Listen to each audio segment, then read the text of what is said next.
Hello everyone, welcome to chemistry tips and tricks. This is Mona Vats, your chemistry educator.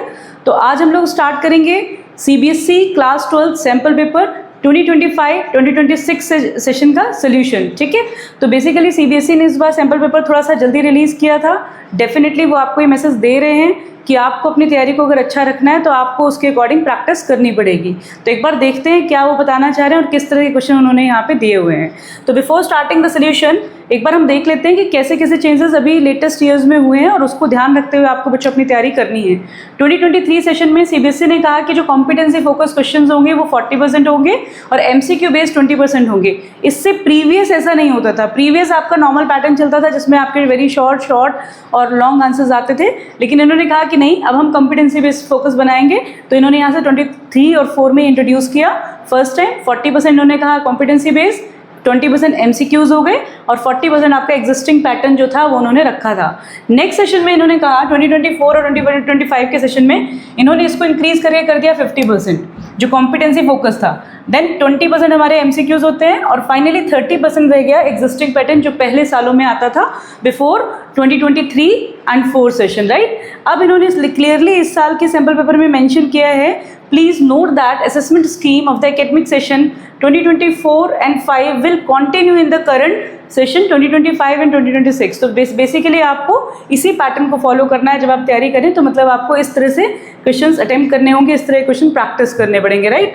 चलो भाई start करते हैं। So before starting the solution एक बार देख लेते हैं, जिन बच्चों ने अभी तक नहीं देखा है उन्हें क्लियर होना चाहिए कि जो 3 घंटे का पेपर आपको मिलने वाला है आपके बोर्ड्स के एग्जाम में, तो उसका पैटर्न क्या रहने वाला है। तो बेसिकली इसमें आपके 33 क्वेश्चंस मिलेंगे आपको बच्चों। 33 क्वेश्चंस में आपको यहाँ पे इनको डील करने के लिए we have 5 sections, A B C D और ई।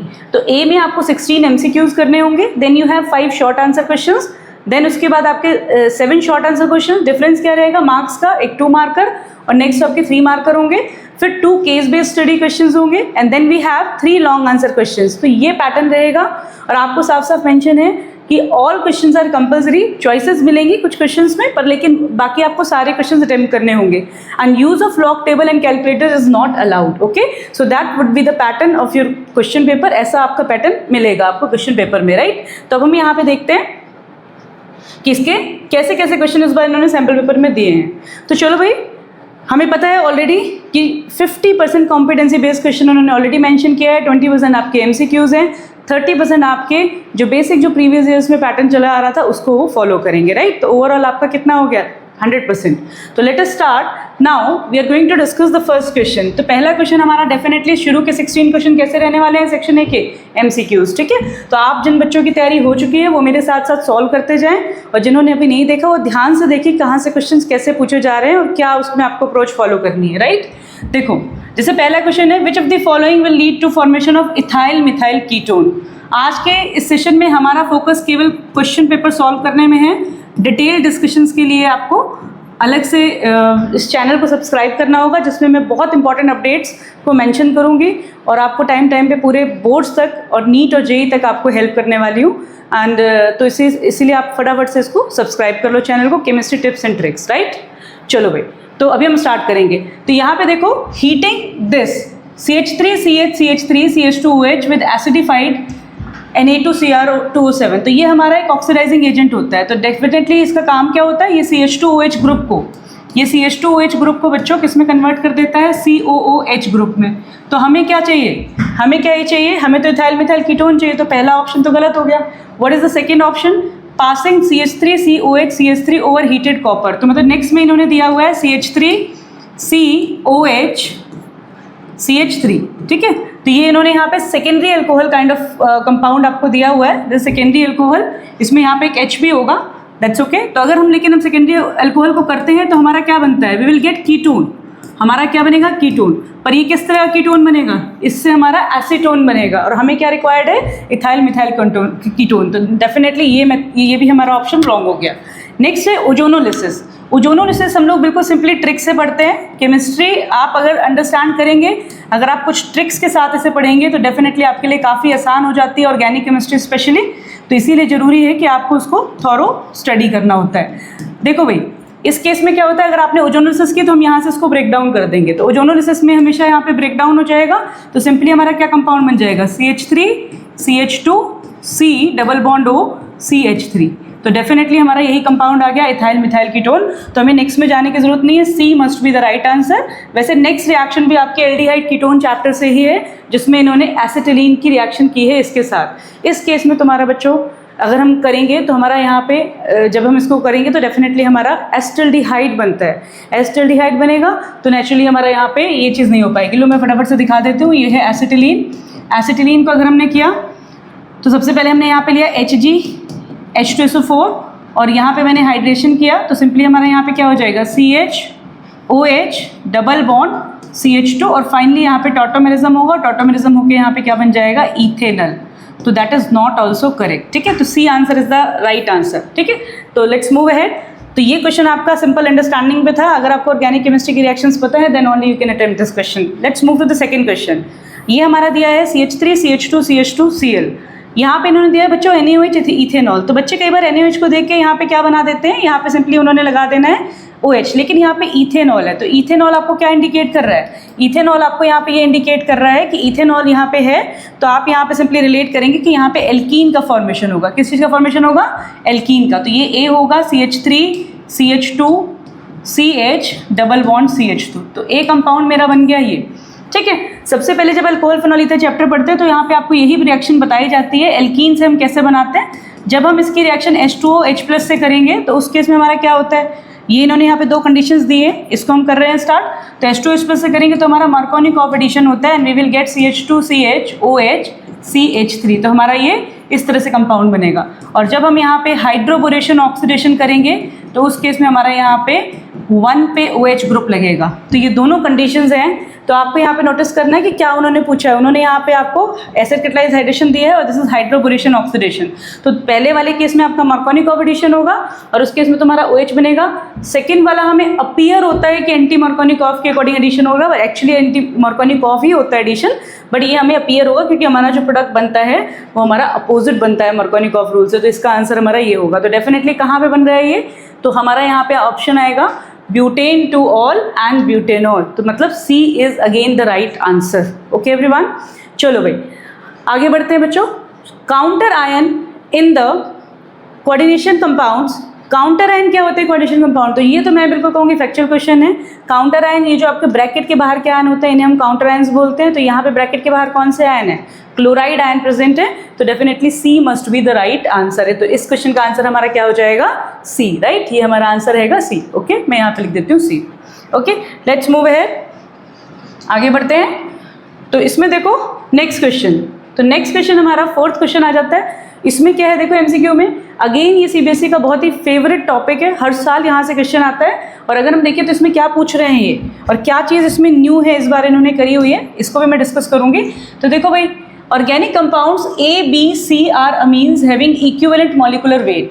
तो इनका पहले इन्होंने कह दिया A, B और C तीनों का इक्विवेलेंट मॉलिक्यूलर वेट है, ठीक है।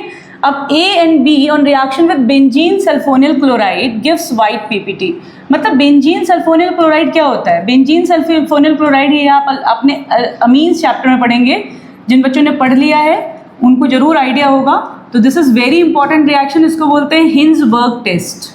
हिंजबर्ग रिएजेंट कहलाता है और इस टेस्ट को हम लोग बोलेंगे हिंजबर्ग टेस्ट। तो बेसिकली बच्चों ये क्या करता है, ये हमारा अगर मैं सिंपली आपको बताऊं 1 डिग्री अमीन के साथ रिएक्ट करता है, 2 डिग्री अमीन के साथ रिएक्ट करता है, 3 डिग्री अमीन के साथ रिएक्ट ही नहीं करता है, राइट। दूसरी चीज़ क्या है कि जो 1 डिग्री के साथ हमारा बेसिकली जो PPT बनता है वो सॉल्युबल होता है एल्केली में। कैसा होता है, सॉल्युबल होता है।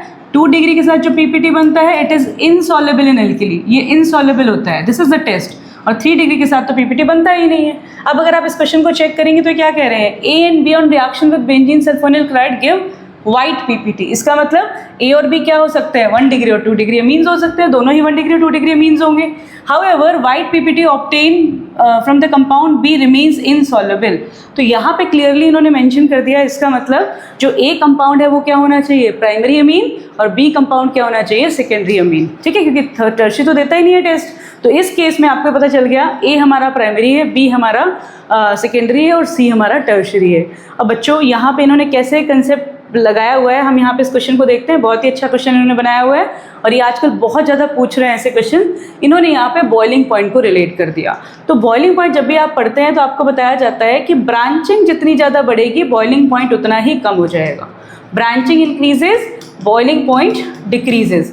तो हेंस आपको पता है 1 डिग्री, 2 डिग्री, 3 डिग्री में किस में ब्रांचिंग ज़्यादा है? 3 डिग्री में। तो डेफिनेटली बॉइलिंग पॉइंट किसका ज़्यादा होगा? बॉइलिंग पॉइंट हमारा ए का ज़्यादा होगा। तो नेचुरली ए का बॉइलिंग पॉइंट सबसे ज़्यादा, फिर बी का और फिर सी का। तो देखो इन्होंने यहाँ पे अमीन से क्वेश्चन उठाया जिसमें इन्होंने एक बहुत इंपॉर्टेंट रेगुलर जो टेस्ट में आता है क्वेश्चन को पूछा और फाइनली उसको क्लब कर दिया with halo alkane halo arenes. ठीक है, तो बेसिकली आपकी अंडरस्टैंडिंग होगी ऑर्गेनिक केमिस्ट्री में, then only you can solve these kind of questions. Okay, let's move ahead next question.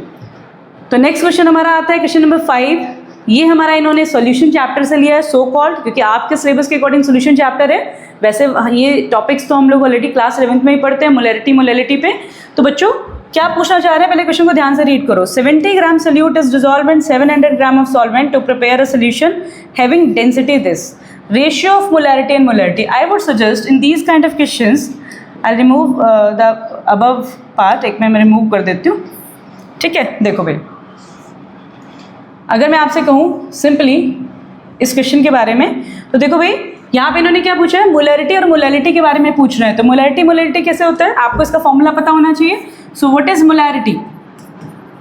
Molarity क्या है और मोलैलिटी क्या है?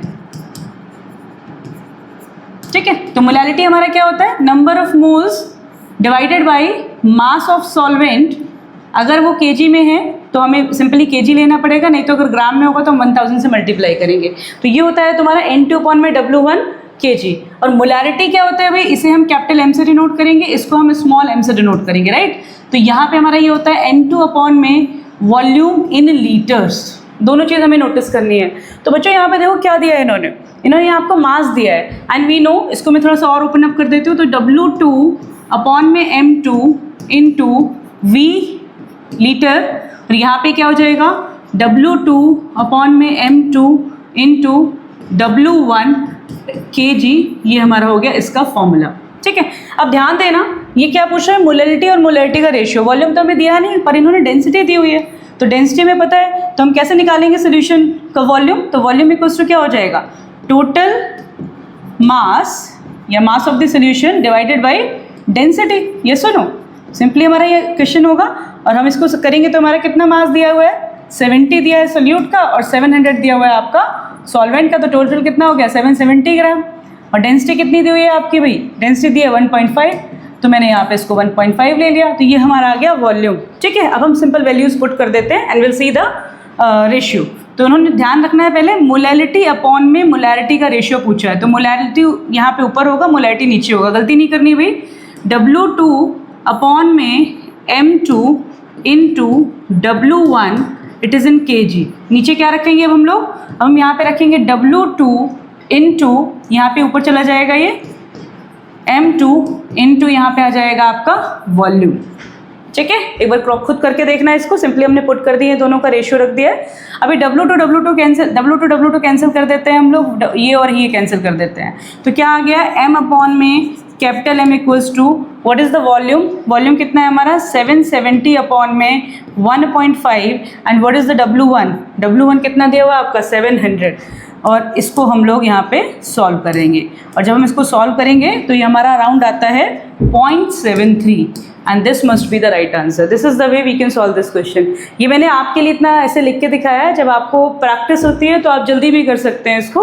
और ये अभी MCQs में है, आपको डिटेल में समझना था तो मैंने इस तरह बताया, वरना you can do it fast also. Okay, चलो भाई लेट्स मूव अहेड। तो इसका आंसर हो गया C, राइट। पहले वाले इसका आंसर था हमारा A। ओके, चलो आगे बढ़ते हैं, लेट्स मूव अहेड। तो नेक्स्ट हमारा आता है क्वेश्चन जो हम देखेंगे, क्वेश्चन नंबर 6। तो क्वेश्चन नंबर 6 में क्या है भाई, हम इसको भी देखेंगे सिंपली। तो जस्ट ये हमारा अगेन ऑर्गेनिक केमिस्ट्री पे बेस्ड क्वेश्चन है और इसमें भी मुझे ज़्यादा टफ नहीं दिखाई दे रहा है क्वेश्चन, क्योंकि अगर आपके कंसेप्ट क्लियर है तो आप जल्दी ही इस क्वेश्चन को सॉल्व कर सकते हैं। देखिए भाई, इसमें क्या है, इसमें क्या है बच्चों, सिंपल आपको मिलाना है, एडिशन रिएक्शन क्या है, एलिमिनेशन क्या है, SN2 क्या है, SN1 क्या है। तो आपको पता होना चाहिए एडिशन में क्या होता है, एडिशन में सिंपल ऐड होता है। तो तुम्हें पहले इजी चीज़ें देखो, एडिशन कहाँ हो रहा है, डबल बॉन्ड से सिंगल बॉन्ड कहाँ कन्वर्ट हो रहा है, तो ये हमारा इसका ऑप्शन हमारा ये हो गया, ठीक है। अब दूसरा एलिमिनेशन, आपको पता है एलिमिनेशन में क्या होता है, कोई मॉलिक्यूल निकलता है और हमारा क्या बनेगा, एल्कीन बनेगा, तो ये हमारा ये हो गया। तो मतलब मेरा फर्स्ट का क्या आना चाहिए, D, और सेकंड का क्या आना, मतलब D, अगर मैं वैसे देखूं तो C हमारा किससे मैच होना चाहिए, C हमारा मैच होना चाहिए इससे 2 से, और D हमारा किससे होना चाहिए 1 से।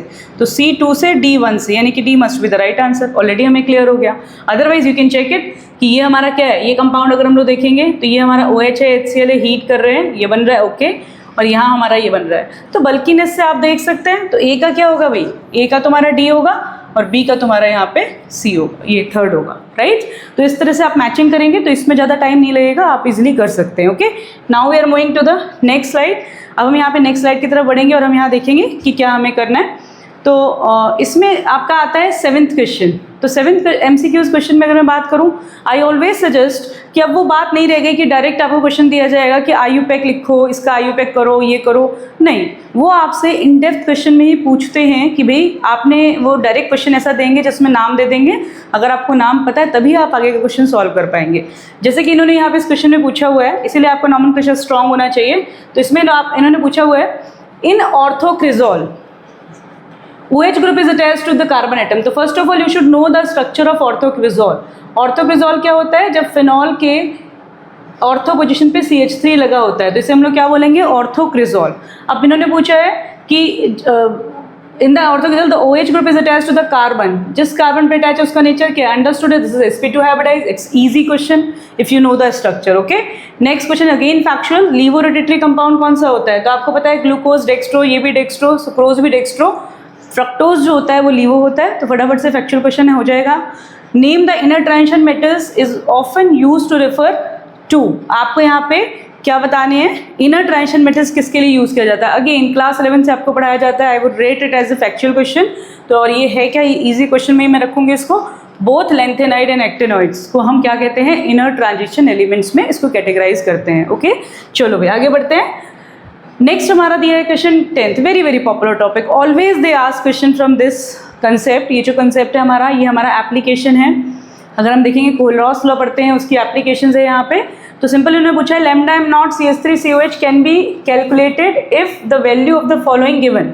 ठीक है, तो इसमें देखो क्या करना है बच्चों, आपको यहाँ पे सिंपल ये चीज़ नोटिस करनी है कि क्या बनाना है आपको, lambda m naught of CH3OH। I just tell you a simple trick, जब तुम्हें lambda m naught of CH3COH बनाना है तो तुम्हें क्या देखना है, ये किसके बराबर होता है, lambda m naught of CH3CO minus plus lambda m naught of H plus, right. आपने बस ये देखना है कि कहाँ पे चीज़ पॉसिबल है। तो इसमें तुम्हारा H प्लस है और यहाँ पे तुम्हारा CH3CO है, तो डेफिनेटली इन दोनों को सम कर देंगे तो हमारा CH3COH आ जाएगा, इसको सब्ट्रैक्ट कर देंगे, बिल्कुल ऐसे पॉसिबल है। NaCl दिया हुआ है, KCl दिया हुआ है, CH3CO Na दिया हुआ है, ठीक है। तो NaCl कहीं यहाँ पे H दिखाई दे रहा है आपको, कहीं आपको H दिखाई दे रहा है, तो H आपको जब कोई दिखाई नहीं दे रहा तो CH3COH कैसे पॉसिबल होगा, इट्स नॉट पॉसिबल। तो दिस इज रॉन्ग, ये नहीं होना चाहिए। नेक्स्ट देखो, H प्लस यहाँ से आ जाएगा, CH3CO यहाँ से आ जाएगा और ये हमारा फाइनली Na2SO4 निकल जाएगा। ओके देन फाइन, थर्ड भी करेक्ट है। तो मतलब हम इसकी मोलर कंडक्टिविटी कैलकुलेट कर सकते हैं with the help of first and third. तो क्या आंसर आना चाहिए हमारा, फर्स्ट और third. Okay, so C must be the right answer. ई से आप सी से भी, इससे भी निकाल सकते हैं, ए से भी, और मतलब I mean to say first वाले ऑप्शन से भी और थर्ड वाले ऑप्शन से भी। तो C must be the right answer, either A और ईदर 1 और 3, राइट। चलो भाई आगे बढ़ते हैं। Question number 11, which of the following will give a yellow और ऑरेंज PPT विद 2,4-DNP। ये भी इजी क्वेश्चन है भाई। सबसे पहले जब आपको एल्डिहाइड कीटोन्स कराया जाता है तो आपको 2,4-DNP से टेस्ट बताए जाते हैं। तो आपको पहली क्लास में बता दिया जाता है कि जिसमें कार्बोनिल ग्रुप होता है हमारा, ओनली कार्बोनिल ग्रुप, यानी कि एल्डिहाइड या कीटोन्स। एल्डिहाइड और ketones will give this test. ये जो टेस्ट होता है एल्डिहाइड कीटोन्स देते हैं, तो एल्डिहाइड भी देंगे ये और ये कीटोन्स भी देंगे, ठीक है, ये दोनों देंगे। तो क्या देखना है, प्रोपेनल एल्डिहाइड है देगा, प्रोपेनोन देगा, प्रोपेनोइक एसिड नहीं देगा। तो कहाँ है option 1 and 2, yes, A must be the right answer. Clear everyone? तो इसे ध्यान से देखते चलना है आपको, और इसे अच्छे से करोगे तो डेफिनेटली ये क्वेश्चन भी मैं कहूँगी ठीक है, मॉडरेट काइंड ऑफ है, आप इसे कर सकते हैं। ये क्वेश्चन ऑर्गेनिक केमिस्ट्री जब शुरू की जाती है क्लास 12 की, तो सबसे पहले ही क्लास में कराया जाता है।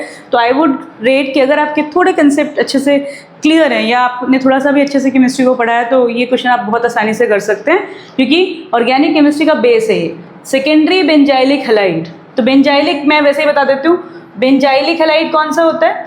बेंजीन रिंग से नेक्स्ट कार्बन पे अगर हमारा X लगा है तो दिस इज बेंजाइलिक हैलाइड। अब वो कह रहे हैं सेकेंडरी होना चाहिए, तो सेकेंडरी का मतलब क्या हो गया कि ये जो कंपाउंड है ये एक और कार्बन से जुड़ा होना चाहिए। तो जहाँ पे कुछ ऐसा स्ट्रक्चर दिखेगा वो क्या हो जाएगा? Secondary benzylic halide. ये कार्बन जिससे हेलोजन जुड़ा हुआ है और आपको देखना वो किसी और कार्बन से भी जुड़ा हुआ है। दूसरी चीज़ दी है प्राइमरी अल्काइल हैलाइड। तो प्राइमरी अल्काइल मतलब जो X लगा हुआ है किसी भी ग्रुप से उसमें कि वो एक अगेन नेक्स्ट कार्बन से जुड़ा हुआ है। तो प्राइमरी हैलाइड वो होता है जिसमें प्राइमरी कार्बन एटम प्रेजेंट होता है ना। तो बेसिकली हम लोग देख लेते हैं, तो ये हमारा बिल्कुल भी नहीं पॉसिबल, ये हमारा प्राइमरी कहलाएगा, बिल्कुल करेक्ट है। और ये हमारा क्या हो गया? सेकेंडरी है, पर this is not benzylic. Benzylic के लिए यहाँ होना चाहिए, ओके ये भी नहीं है, and this must be the right answer definitely. ये तो बिल्कुल दिखाई दे रहा है हमें साफ साफ। तो ये हमारा यही वाला केस हो गया जिसमें तुम्हारा ये लगा हुआ है और साथ में 2 कार्बन है। ओके, आप इसे अंडरस्टैंड करेंगे, सेकेंडरी नेचर है इसका, और एज वेल एज ये बेंजाइलिक कार्बन भी होता है। तो इसका आंसर क्या हो जाना चाहिए? 4th and 2nd। कहाँ दिया हुआ है? B option. ओके, तो B option is the right answer. तो अच्छे से करो इसे, ये भी अच्छा क्वेश्चन है। नेक्स्ट देखो, यहाँ से अब हमारे आते हैं assertion reasoning kind of. Assertion reasoning question जो होते हैं, थोड़ा सा अगर आपका फैक्चुअल इन्फॉर्मेशन या फिर आपकी अंडरस्टैंडिंग क्लियर है तो आप इसे ध्यान से पढ़ेंगे और आप इजीली इनको सॉल्व कर पाएंगे, ठीक है। पर प्रैक्टिस डेफिनेटली नीडेड है, और जब आप करेंगे कंटिन्यू प्रैक्टिस तो आप इन्हें इजीली कर पाते हैं। Secondary aliphatic amine react with nitrous acid to form aliphatic diazonium salt. बिल्कुल गलत भाई, सेकेंडरी नहीं बनाते, प्राइमरी बनाते हैं, which is unstable liberate nitrogen. तो यहाँ पे ये गलत है भाई, ये प्राइमरी होता है। Nitrogen gas evolved on the reaction with nitrous acid can used for estimation of protein and amino acid. This is correct. यानी कि इसका आंसर क्या हो जाएगा? A फॉल्स है, R ट्रू है, ठीक है। चेक कर लेना इसको, A फॉल्स है, R ट्रू है, आप इजिली इसको समझेंगे। Care should always be taken. Let's move to the question number 14. Care should always be taken to ensure that solutions that flow in blood stream are of the same osmotic pressure as that of the. बिल्कुल correct. अगर हमारा osmotic pressure जो होता है blood का, अगर वो same नहीं होगा तो हमारी आरबीसी श्रिंक हो सकते हैं या स्वेलअप हो सकते हैं। तो ये कंडीशंस होती हैं कि इसको सेम होना ही चाहिए। Sodium and potassium ions are responsible for maintaining proper osmotic pressure balance inside and outside the cells of organisms, ठीक है। तो ये भी बिल्कुल अगर हम देखें तो ये भी करेक्ट है, पर क्या इससे रिलेटेड है? क्या इससे रिलेटेड है? आंसर है नो, सिंपली। तो बोथ आर करेक्ट, पर ये इसका एक्सप्लेनेशन नहीं होना चाहिए। क्या हो गया ऑप्शन?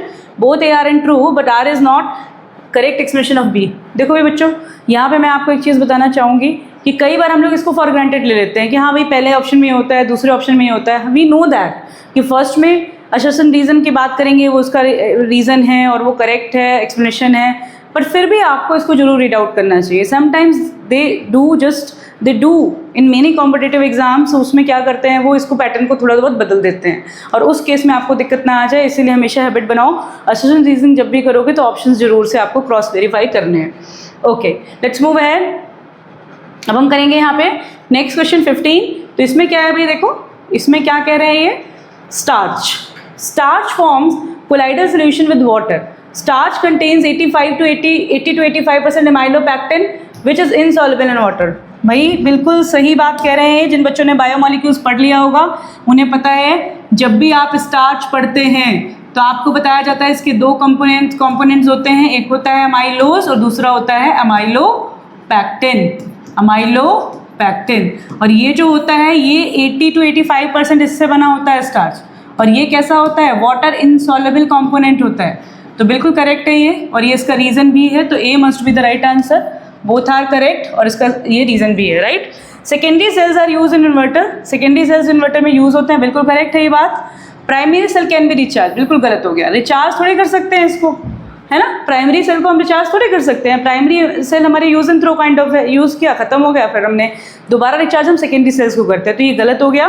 तो मतलब आपका क्या हो गया? A true, B are false, ठीक है। C must be the right answer.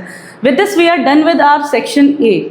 16 marks का जो टॉपिक है वो हमारा डन हो गया। Let's move to the next section, B की तरफ चलते हैं। और बी में क्या कहना चाह रहे हैं, बी के लेवल को भी हम चेक करेंगे। ये सारे आपके बच्चों 2 मार्कर क्वेश्चंस है, ठीक है। अब हम यहाँ पे देखेंगे 2 मार्कर क्वेश्चंस में इन्होंने क्या लेवल दिया है, कैसे पूछा है। तो मिला जुला रिस्पॉन्स था। कुछ मैं कहूँगी 2-3 क्वेश्चंस ऐसे थे जिसमें थोड़ा सा आपको अंडरस्टैंडिंग ज़्यादा की ज़रूरत थी, जैसे आपको न्यूमेरिकल्स क्लियर मतलब रिएक्शंस पता होनी चाहिए थी। Otherwise it was quite moderate. ऐसा नहीं है, जब आप अच्छे से प्रैक्टिस करते हो तो you can do it, right. So अब हम बात करेंगे सेक्शन बी की। देखते हैं भाई, सेक्शन बी में पहला क्वेश्चन इन्होंने कहाँ से लिया है, इन्होंने लिया है सोल्यूशन चैप्टर से। When 50 ml of phenol and 50 ml of aniline are mixed, predict whether the volume of the solution is equal to और ग्रेटर देन और लेस देन 100। बिल्कुल बेसिक कंसेप्ट है ये।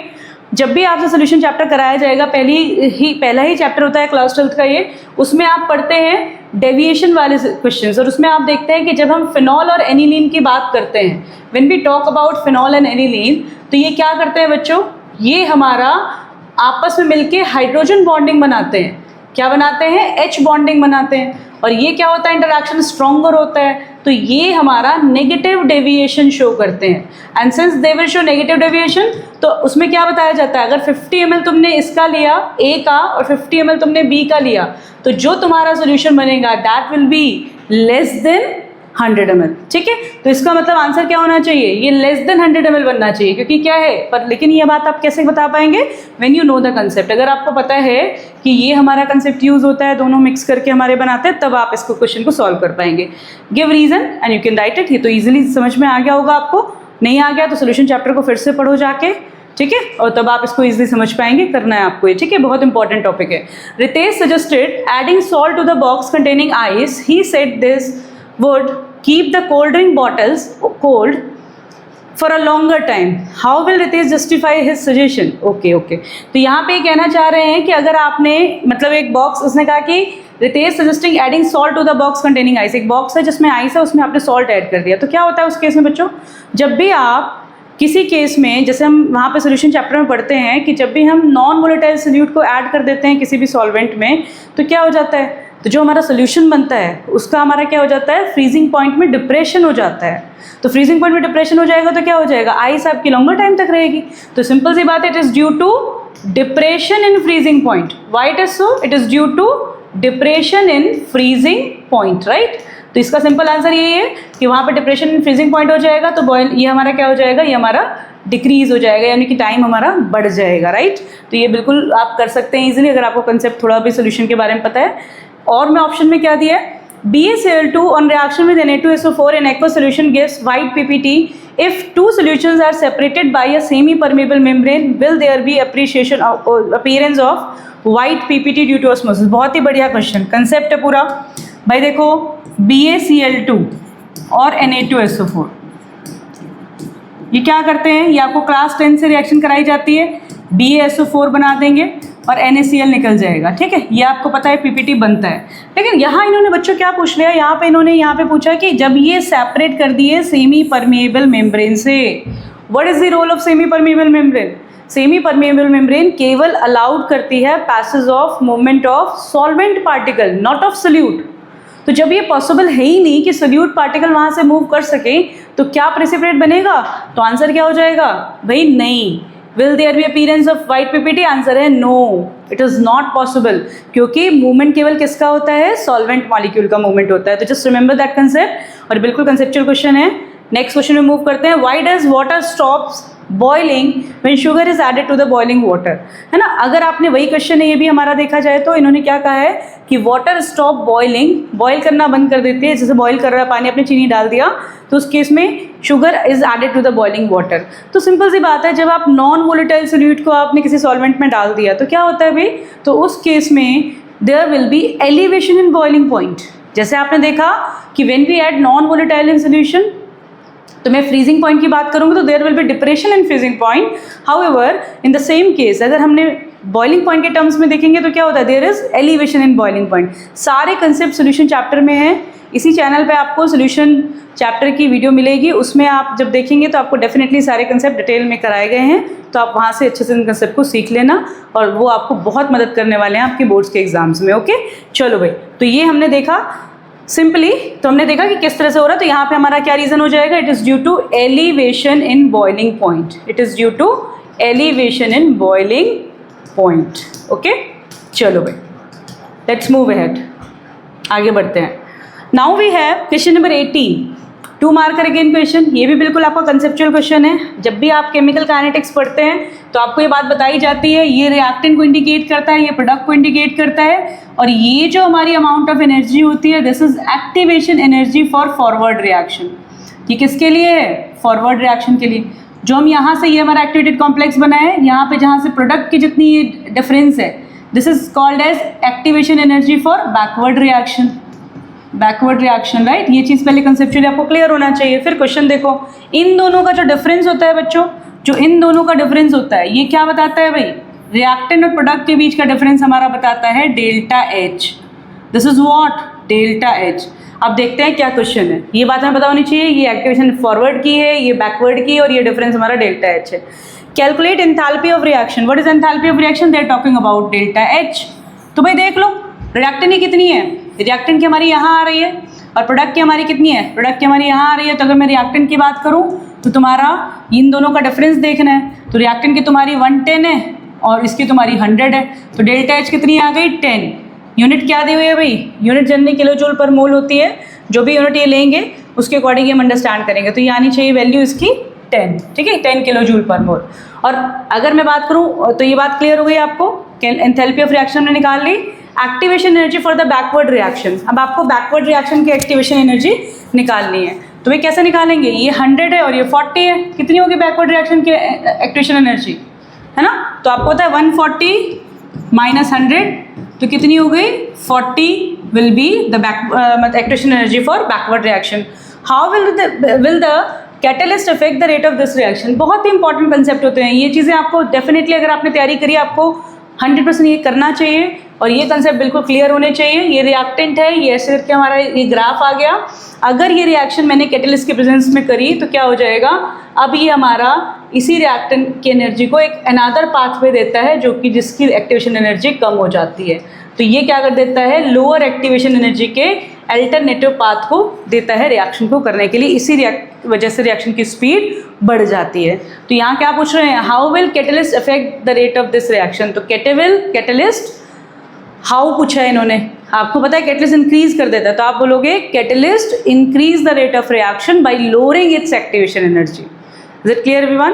तो ध्यान देना है आपको, catalyst will lower it's activation energy and increase the rate of reaction. तो ये आप आंसर यहाँ पे लिखेंगे तो आपको फुल मार्क्स मिलेंगे। तो दोनों कंसेप्चुअल क्वेश्चंस थे, बिल्कुल कंसेप्ट थे, बिना कंसेप्ट के आप नहीं कर सकते। तो अब हम आगे बढ़ेंगे। नेक्स्ट इन्होंने क्वेश्चन नंबर 19 में, again from organic chemistry, nitrobenzene को आपको कन्वर्ट करना है 4-ब्रोमोबेंजेनामीन में। तो ऑर्गेनिक केमिस्ट्री बच्चे तभी हो पाएगी जब आपको बिल्कुल थोड़ा बेसिक पता है ऑर्गेनिक केमिस्ट्री के बारे में। तब हम लोग यहाँ पे देखते हैं इन्होंने क्या दिया। तो आई वुड रिकमेंड कन्वर्जेंस है, ये कई बच्चों के लिए बहुत टफ लगते हैं उनको, लेकिन आप जब अच्छे से कंसेप्ट तैयार करेंगे तो मैं ये कहूँगी आप बहुत फास्ट वे में से कर पाएंगे। 4-ब्रोमोबेंजेनामीन टू 4-ब्रोमोबेंजेनामीन, ठीक है भाई। तो ये क्या है हमारा नाइट्रोबेंजीन। तो just draw the structure of nitrobenzene first. Nitrobenzene मैंने बना लिया यहाँ पे। अब मुझे क्या बनाना है, 4-ब्रोमोबेंजेनामीन। अपने साथ अपने आप खुद करो, अगर आपको आता है तो पॉज करके वीडियो को आप खुद करो। यहाँ पे क्या आ जाएगा, ब्रोमो लग गया। ओके, सो आपको यहाँ से इस प्रोडक्ट में जाना है। तो कैसे जा सकते हैं भाई हम लोग, है ना, अमीन्स में आपको कन्वर्जेंस कराए जाते हैं, अमीन्स में कन्वर्जन कराए जाते हैं। अब आपको पहले क्या करना पड़ेगा, नाइट्रो ग्रुप का इसका रिडक्शन करना पड़ेगा। SN और HCl प्रिपरेशन में पढ़ते हैं आप लोग। तो जब हम रिडक्शन करेंगे इसका तो हमारा यहाँ पे क्या हो जाएगा, ये हमारा NH2 ग्रुप में कन्वर्ट हो जाएगा। अब आपने पढ़ा होगा it is highly activating group, तो डायरेक्ट नहीं बनाता ये, पहले हमें क्या करना पड़ेगा, इस ग्रुप को प्रोटेक्ट करना पड़ेगा और हमने इसका असाइलेशन करना पड़ेगा। हम इसकी CH3COCl से रिएक्शन करें, या फिर हम यहाँ पे ले लेते हैं CH3COOCOCH3 असाइलेटेड रिएक्टेंट हमने यहाँ पे ले लिया। तो यहाँ पे क्या हो जाएगा, असाइलेशन हो जाएगा, और असाइलेशन होने के बाद ये बन जाएगा NHCOCH3। एंड फाइनली जब हम इस NHCOCH3 की अगर हम ब्रोमिनेशन करेंगे तो इस केस में जब तुम Br2 सॉल्वेंट में डालोगे इसको तो क्या हो जाएगा, ये हमारा पैरा पे प्रोडक्ट बनाएगा, क्योंकि हमें पैरा बनाना है तो हमें प्रोटेक्शन ग्रुप का करना ही पड़ेगा NHCOCH3। तो यहाँ पे तुम्हारा Br लग गया। And finally what you need to do, आपको इसको H+ या OH- से ट्रीट कर देना है, तो वापस ये प्रोटेक्टेड ग्रुप आपका हट जाएगा और ये अमीन में कन्वर्ट हो जाएगा। तो this will be the conversion method. Okay, simple है। अमीन्स की बहुत पॉपुलर रिएक्शंस हैं ये, जब भी चैप्टर पढ़ाया जाता है तो आपको ये 100% याद कराया जाता है और ये डेफिनेटली पूछा हुआ है। तो अगर मैं कहूँ कि प्रिडिक्टेबिलिटी के अकॉर्डिंग तो बिल्कुल एक्सपेक्टेड क्वेश्चंस है, इसको टफ नहीं मैं रेट करती, बिकॉज मेरे अकॉर्डिंग ये क्वेश्चन मैं हर साल बच्चों को बताती हूँ। इतने सालों से हम देख रहे हैं, हर साल उनको प्रैक्टिस कराई जाती है और बिल्कुल वही पेपर में क्वेश्चन है। तो डेफिनेटली आप इसे ईजिली कर सकते हैं अगर आपने प्रैक्टिस ढंग से की है। Chlorophenyl methane to two phenyl ethanamine, just write the structure first. Second part क्या है इसका, क्लोरोफिनाइल मीथेन। तो पहली बात आपको नेमिंग अच्छे से आनी चाहिए, एक क्लोरो लगा है और एक फिनाइल ग्रुप लगा हुआ है और यहाँ पे मिथेन है। Chlorophenyl methane, that must be the compound. Two phenyl ethanamine आपको किस में कन्वर्ट करना है, 2-फेनाइल-इथेनामीन। ओके, तो हमारा यहाँ पे हो गया NH2 CH, yes this must be the compound. क्यों नंबरिंग यहाँ से होगी 1 और ये 2, तो दिस इज 2-फेनाइल-मिथेनामीन, ये हमारा कंपाउंड हो गया, हमें ये बनाना है, मतलब आपको इससे ये बनाना है। अब क्या कर सकते हैं, तो डेफिनेटली आपको क्या करना पड़ेगा, आपको पहले यहाँ पे असेंडिंग सीरीज फॉलो करनी पड़ेगी। आपको दिख रहा है कि एक कार्बन से आपको वहाँ पे 2 कार्बन करने हैं, तो इसके लिए फेवरेट एजेंट होता है KCN। आपने KCN से ट्रीट किया तो यहाँ पे क्या आ जाएगा, CN CH2 और ये हो गया फिनाइल ग्रुप। और जब हम इसका रिडक्शन करते हैं तो ये किस में कन्वर्ट हो जाता है, CH2NH2 में। तो you can do reduction and you will get that product. ठीक है, तो ये मेथड आप यूज़ कर सकते हैं फॉर कन्वर्जन। ओके, तो hopefully clear to all of you, समझ में आ गया आपको। चलो आगे बढ़ेंगे हम लोग, लेट्स मूव अहेड। अब आता है हमारा next question, question number 20, that is from coordination compounds. इसको देखते हैं, इसमें क्या कहना चाह रहे हैं ये। तो कोऑर्डिनेशन कंपाउंड में क्या है भाई, right the formula of the compound. बिल्कुल फिक्स है कि हर साल पेपर में क्वेश्चन यहाँ से आना है, तो आप थोड़ी सी प्रैक्टिस करो, आप डेफिनेटली क्वेश्चंस कर पाएंगे। Die aqua silver 1, di chlorido argentate 1, वैसे ही अच्छा है क्वेश्चन, अगर मान लो ढंग से प्रैक्टिस करेंगे तभी आप कर पाएंगे इसको। Silver Ag di aqua H2O whole twice, आप अपने साथ क्रॉस चेक कर लेना अगर आपने बनाया है तो। और फिर di chlorido argentate AgCl2, yes this must be the structure, diaqua silver 1 di chlorido argentate 1। तो दोनों के अगर आप ऑक्सीडेशन नंबर निकालेंगे आपकी 1 आएगी, तो बिल्कुल करेक्ट स्ट्रक्चर बनेगा इस तरह से। आपको ऐसे करना है इसको। Let's move to the next question. नेक्स्ट क्या आ रहा है, डाई हाइड्रोक्साइडो बिस ट्राइफेनाइल फॉस्फेट निकल 2। तो निकल आपने लिया, ठीक है, डाई हाइड्रोक्साइडो का मतलब हो गया OH ट्वाइस, और ट्राइफेनाइल फॉस्फीन होता है आपका, वो भी बिस है तो PPH3 होल ट्वाइस। तो ये हमारा स्ट्रक्चर बन गया किसका, इसमें ऑक्सीडेशन नंबर कितनी आएगी इसकी, +2। तो ये होना चाहिए आपके सेकंड का आंसर। तो फर्स्ट का ये, सेकंड का ये। मेरे अकॉर्डिंग आप थोड़ी सी प्रैक्टिस करेंगे तो आप डेफिनेटली इनको कर पाएंगे। तो ये बिल्कुल प्रेडिक्टेड क्वेश्चंस हैं, आज के टाइम में इस लेवल के क्वेश्चन बेसिक आ रहे हैं, NCERT से बेसिक कंसेप्ट के क्वेश्चंस हैं ये। तो इसको मैं बहुत ज़्यादा टफ नहीं कहना चाहूँगी, क्योंकि प्रैक्टिस बच्चे इतनी करते हैं बोर्ड्स के लिए, तो उनके अकॉर्डिंग ये ईजिली कर सकते हैं। नेक्स्ट क्वेश्चन, प्रीवियस पैटर्न में यहाँ पे क्या आ रहा था, हर साल बताया जाता था कि आपके 4-5 मैकेनिज्म्स हैं इस वाले ऑर्गेनिक केमिस्ट्री में, अल्कोहल फिनॉल ईथर में और कुछ एक्स्ट्रा चैप्टर्स में। तो ये कहा जाता है 100% मैकेनिज्म से क्वेश्चन आता है। अब इन्होंने क्या कर दिया, उसी मैकेनिज्म को देख के, इसको मैं तो ईजी कहूँगी, दिस इज नॉट डिफिकल्ट अगर आपने ढंग से पढ़ा है तो इन्होंने मैकेनिज्म पूरे दे दी, बस इसमें बताया आपको एरर बतानी है। तो अगर आपने मैकेनिज्म पढ़ी हुई है तो एरर तो आप इजीली फाइंड आउट कर सकते हैं। तो इसको तो मैं कहूँगी ये बल्कि ईजी हो गया आपके लिए। इसमें देखो ये जो स्टेप है, तो पहला स्टेप यहाँ पे बिल्कुल गलत है। ये गलत इसलिए है क्योंकि आपने देखा यहाँ पे इन्होंने क्या करा, अगर मान लो ये इस पर टैग कर रहा है और आपका फाइनली कार्बोकेटाइन यहाँ पे बन रहा है, तो ये एरो का साइन ऐसे नहीं होना चाहिए, है ना, ये एरो का साइन ऐसे नहीं होना चाहिए, ये एरो का साइन यहाँ पे इस तरह होगा, ये इस प्रोटॉन को लेगा, तो ये उल्टा लगा हुआ है, इसे ठीक करना पड़ेगा आपको इस स्टेप में। बाकी ये ठीक है। नेक्स्ट स्टेप में इन्होंने यहाँ पे टैग किया, आपका प्रोडक्ट बन गया, तो यहाँ पे ये बिल्कुल करेक्ट है, कोई दिक्कत नहीं है, नो एरर। और इस वाले केस में अगर मैं बात करूँगी तो देखो भाई, ये इसको ले रहा है प्रोटॉन को, और ये इधर को उल्टा डायरेक्शन में दिखा रहे हैं। अगेन यही गलती करिए सेम, ये यहाँ पे जाएगा, ये वापस अपने इन प्रोटॉन्स को O को दे के जाएगा, तो इसीलिए एरो ऐसा होना चाहिए। तो ये दोनों करेक्शंस आपको रिक्वायर्ड हैं। अगर ये करेक्शन आप दिखा देंगे तो आपका मैकेनिज्म करेक्ट हो जाएगी। तो थोड़ी सी प्रैक्टिस आप करेंगे तो definitely you can do it. तो ये क्वेश्चन भी आप कर सकते हैं क्योंकि इसकी प्रैक्टिस कराई जाती है बोर्ड्स की तैयारी में। Let's move to the section C. Section C में क्या है? सेक्शन सी की अगर मैं बात करूँ तो यहाँ पे आता है क्वेश्चन नंबर 22, ठीक है। अब हम देखेंगे यहाँ पे किस तरह के क्वेश्चन इन्होंने पूछे हैं। What will be the vapour pressure of 1 molal aqueous solution of MgCl2 assuming dissociation of MgCl2 to be 70%। Okay, ठीक है भाई। देखो सिंपली अगर मैं बात करूँ तो बहुत ही अच्छा क्वेश्चन है ये हम लोग कॉम्पिटिटिव में देखते हैं, जनरली बच्चों को प्रैक्टिस करते हैं वो कॉम्पिटिटिव वाली तैयारी वाले बच्चे।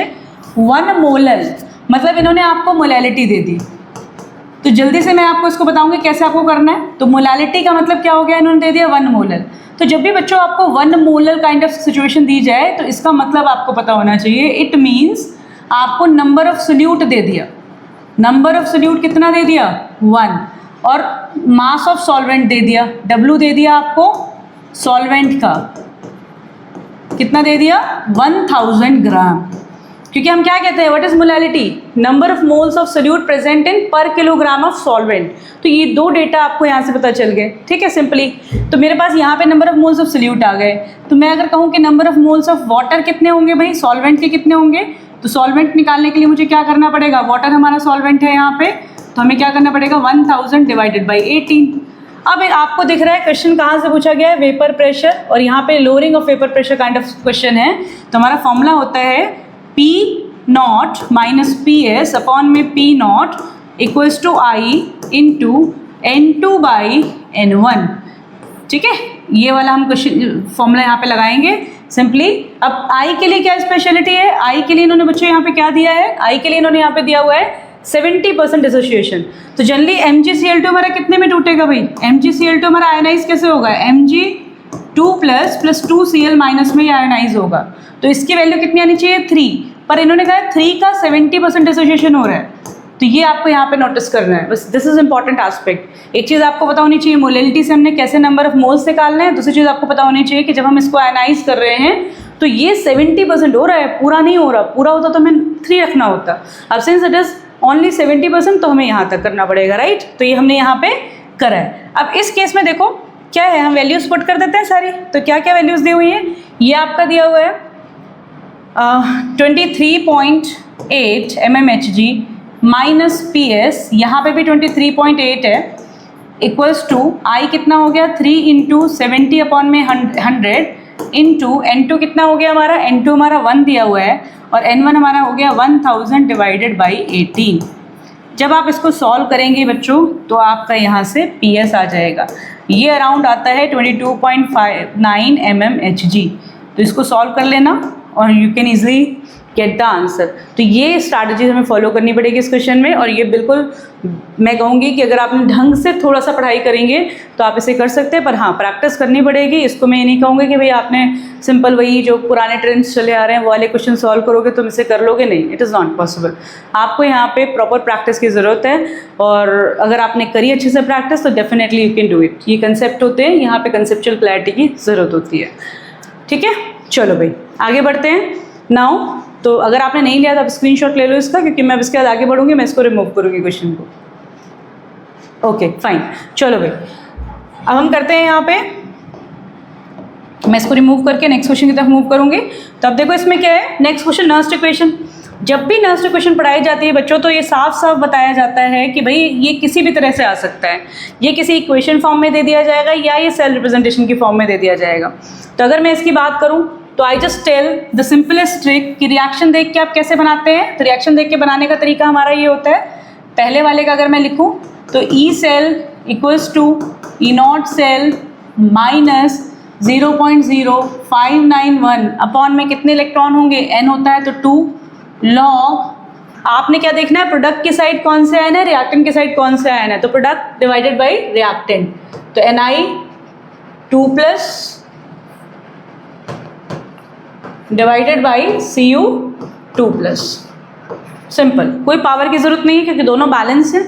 सिंपल आपकी इक्वेशन बन जाएगी फॉर द फर्स्ट रिएक्शन, ठीक है। पहली के लिए आपकी ये वाली रिएक्शन बनेगी। सेकेंड वाली की अगर मैं बात करूँ एल, इसमें बच्चों आपको ध्यान रखना है क्योंकि यहाँ पे आयंस इन्वॉल्व है, तो बैलेंसिंग इज वेरी इंपॉर्टेंट। तो मैं इसको पूरा करके बता देती हूँ। यहाँ पे देखो एल किस में कन्वर्ट हो रहा है, Al3+ में, ये सुनो, क्योंकि Al3+ मतलब मुझे यहाँ पे 3 इलेक्ट्रॉन्स रखने पड़ेंगे। Fe किस में कन्वर्ट हो रहा है, FeSO4 है तो Fe2+ में किस में जा रहा है, Fe में जा रहा है, तो Fe2+ 2 इलेक्ट्रॉन्स को लेके किस में कन्वर्ट हो रहा है, Fe में कन्वर्ट हो रहा है। अगर मैं इन दोनों को बैलेंस करूँ तो व्हाट शुड आई डू, मुझे इस पूरी इक्वेशन को मल्टीप्लाई करना पड़ेगा 3 से और इस पूरी इक्वेशन को मल्टीप्लाई करना पड़ेगा मुझे यहाँ पे 2 से। तो ये हमारा बन जाएगा, अगर मैं इसे बैलेंस कर दूँ तो 2Al + 3Fe2+ कैंसिल आउट हो जाएंगे electron, gives out 2Al3+ + 3Fe, ठीक है। अब इस इक्वेशन को आपको अप्लाई करना है इस फॉर्म में। पहली बात, नंबर ऑफ इलेक्ट्रॉन्स कितने आ जाएंगे, क्योंकि जब तुम मल्टीप्लाई करोगे 6, n आएगा 6, ये बात यहाँ ध्यान रखनी है। तो E cell = E0 cell - 0.0591 upon में 6 log, अब क्या रखें भाई, प्रोडक्ट की साइड क्या है, लेकिन ये 2 है, ध्यान रखना भाई, इसमें गलती नहीं होनी चाहिए। Al3+ की पावर 2 डिवाइडेड बाई Fe2+ की पावर 3। तो ये चीज़ें आपको प्रैक्टिस कराई जाती हैं सेशंस में, तो उस केस में आप अच्छे से इसमें परफेक्शन ला सकते हैं, ठीक है। Let's move to the question number 3, मतलब पार्ट नंबर 3। तो इसमें क्या है, Mg, यहाँ पे आपको सेल रिप्रेजेंटेशन दिया हुआ है। सेल रिप्रेजेंटेशन में क्या क्या है, इन्होंने ऐसे दिया हुआ है, Mg सॉलिड, Mg2+ एक्वस, ठीक है बच्चों। यहाँ ध्यान देना, यहाँ पे दिया हुआ है आपका Ag+ aqueous and Ag solid, ये सेल रिप्रेजेंटेशन है। और सेल रिप्रेजेंटेशन में ये वाला पार्ट क्या होता है, एनोड, ये वाला होता है हमारा कैथोड। इसको लिख देते हैं हम लोग। Mg किस में कन्वर्ट हो रहा है, Mg2+ में, तो यहाँ 2 इलेक्ट्रॉन्स होंगे। Ag किस में कन्वर्ट हो रहा है, Ag++ electron gives out Ag, तो नेचुरली आपको इसमें 2 से मल्टीप्लाई करना पड़ेगा।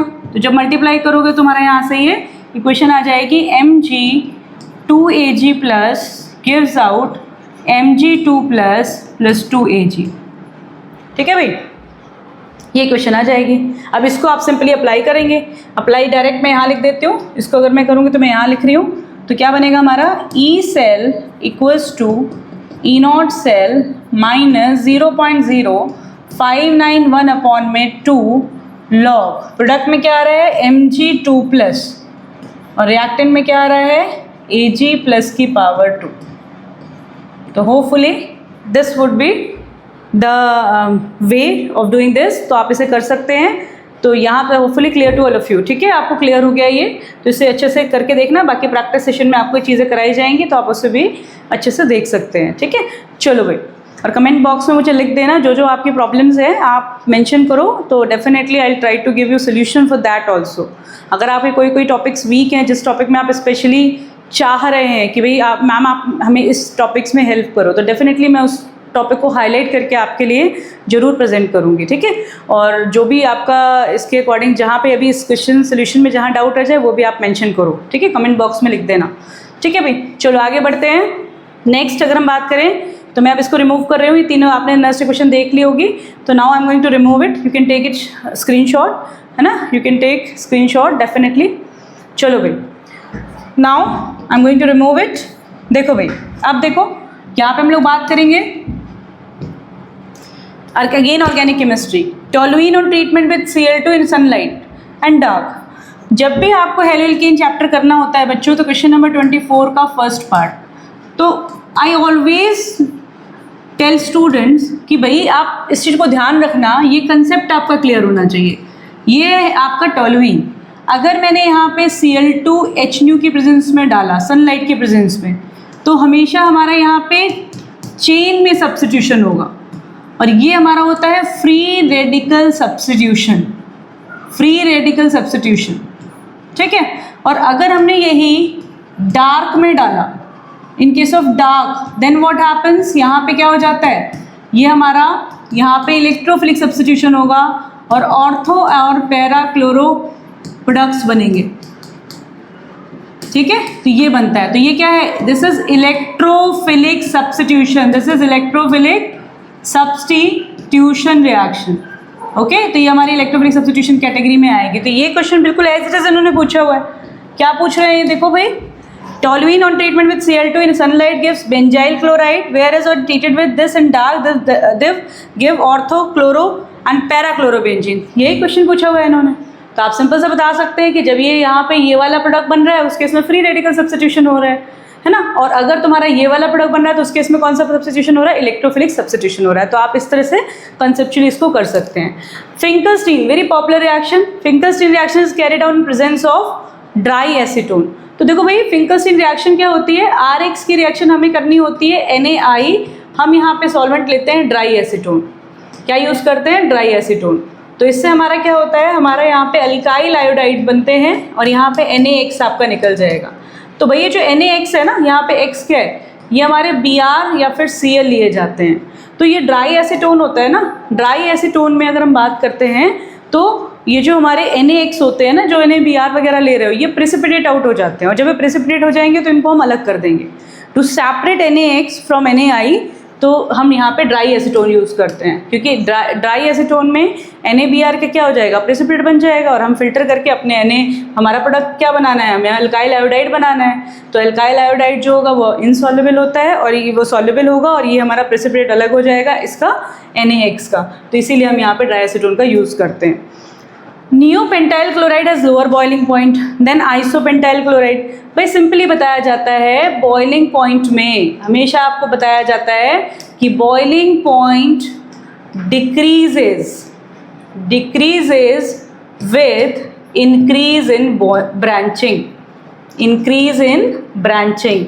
जैसे जैसे आपकी ब्रांचिंग बढ़ेगी तो बॉइलिंग पॉइंट आपका बेसिकली क्या होता है, कम हो जाता है। तो नियोपेंटाइल क्लोराइड क्या होता है, आपको पता होना चाहिए। नियोपेंटाइल मतलब आपका ये इस तरह से स्ट्रक्चर होता है, CH3 CH3 CH3 CH2 Cl, this is neopentyl chloride. तो ये काफ़ी ब्रांच्ड है।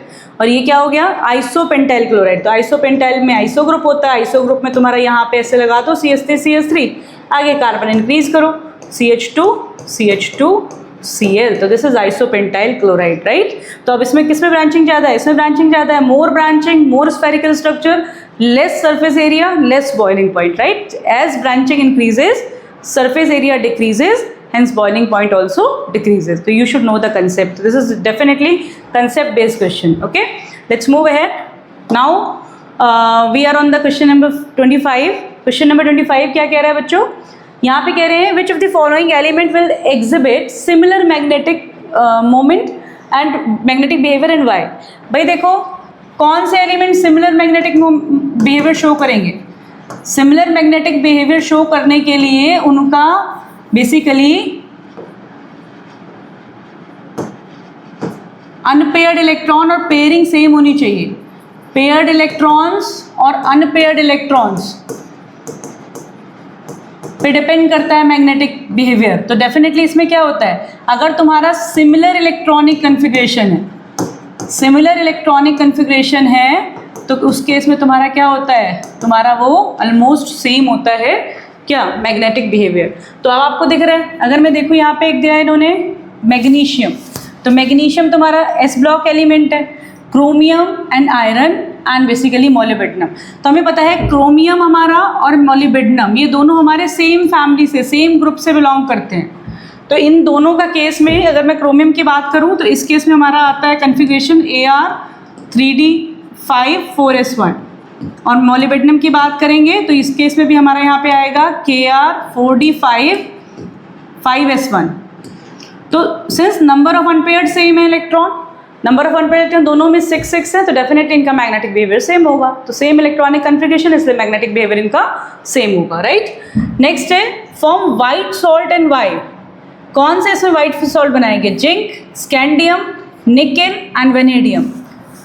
ओके, तो इस केस में अगर मैं बात करूँ कौन से व्हाइट सॉल्ट बनाएंगे, तो जिंक हमारा क्या बनाता है, जिंक तो डेफिनेटली जिंक तो बनाएगा ही भाई। जिंक में क्या होते हैं, no unpaired electrons, hence it is colourless, no D transition, इनमें कोई डी ट्रांजिशन नहीं होगा। और when there is no D transition तो क्या हो जाएगा, वो कलरलेस बनाएगा या वाइट सॉल्ट बनाएगा। इसका आंसर जिंक होना चाहिए। ठीक है, आगे बढ़ते हैं। अगर ये आयन के फॉर्म में होता, स्कैंडियम 21 है, if it is in the form of ऐसी, अगर आपको कन्फ्यूजन हो कि स्कैंडियम करेगा या नहीं करेगा, अगर आपको स्कैंडियम 3+ फॉर्म में दिया जाता तो उस केस में ये भी कलरलेस होगा। लेकिन अभी इन्होंने यहाँ पे कुछ मेंशन नहीं किया। Form white salt, zinc, scandium, nickel and vanadium. हालांकि हमें पता है कि स्कैंडियम की जो +3 स्टेट होती है, पर अभी इसके अकॉर्डिंग, मेरे अकॉर्डिंग आंसर खाली हमें जिंक लगाना चाहिए। बट अगर ये जेडिन 3+ के फॉर्म में, ऐसे 3+ के फॉर्म में अगर दिया होता है स्पेशली मेंशन करके, तो हमारा स्कैंडियम भी होना चाहिए। ठीक है, तो ऐसी कोई बात नहीं है। प्रिंटेड जो आपकी मार्किंग स्कीम उससे आप चेक कर लेना, तो स्कैंडियम भी होगा अगर ये आयनिक फॉर्म की बात करें। सिंस ये सॉल्ट की बात करें तो हम एज्यूम कर सकते हैं कि स्कैंडियम भी होना चाहिए। ठीक है, चलो भाई आगे बढ़ते हैं।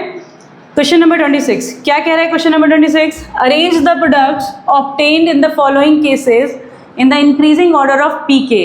वेरी गुड, बहुत ही अच्छा क्वेश्चन है। तो pK is inversely proportional to acidic character. पहला कंसेप्ट आपका ये क्लियर होना चाहिए।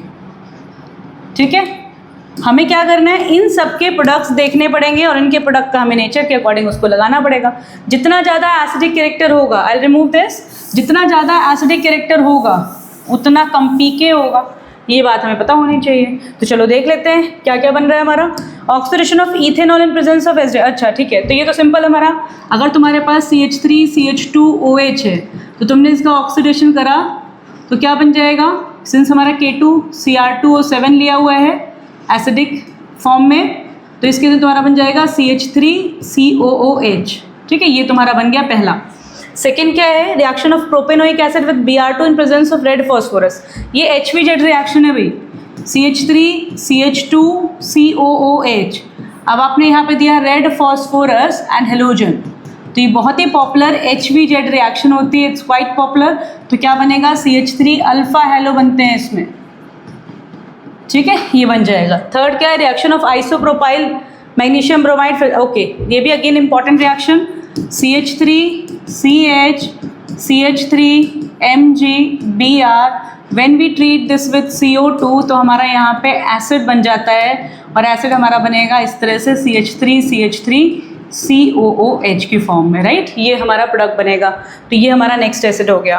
Reaction of propanoic acid with this, तो अगेन इन्होंने सेम पूछ लिया यहाँ पे, CH3 CH2 COH। इस केस में यहाँ पे इन्होंने ले लिया Cl2 रेड फॉस्फोरस। ठीक है, तो यहाँ क्या हो गया, CH3 CH Cl COOH।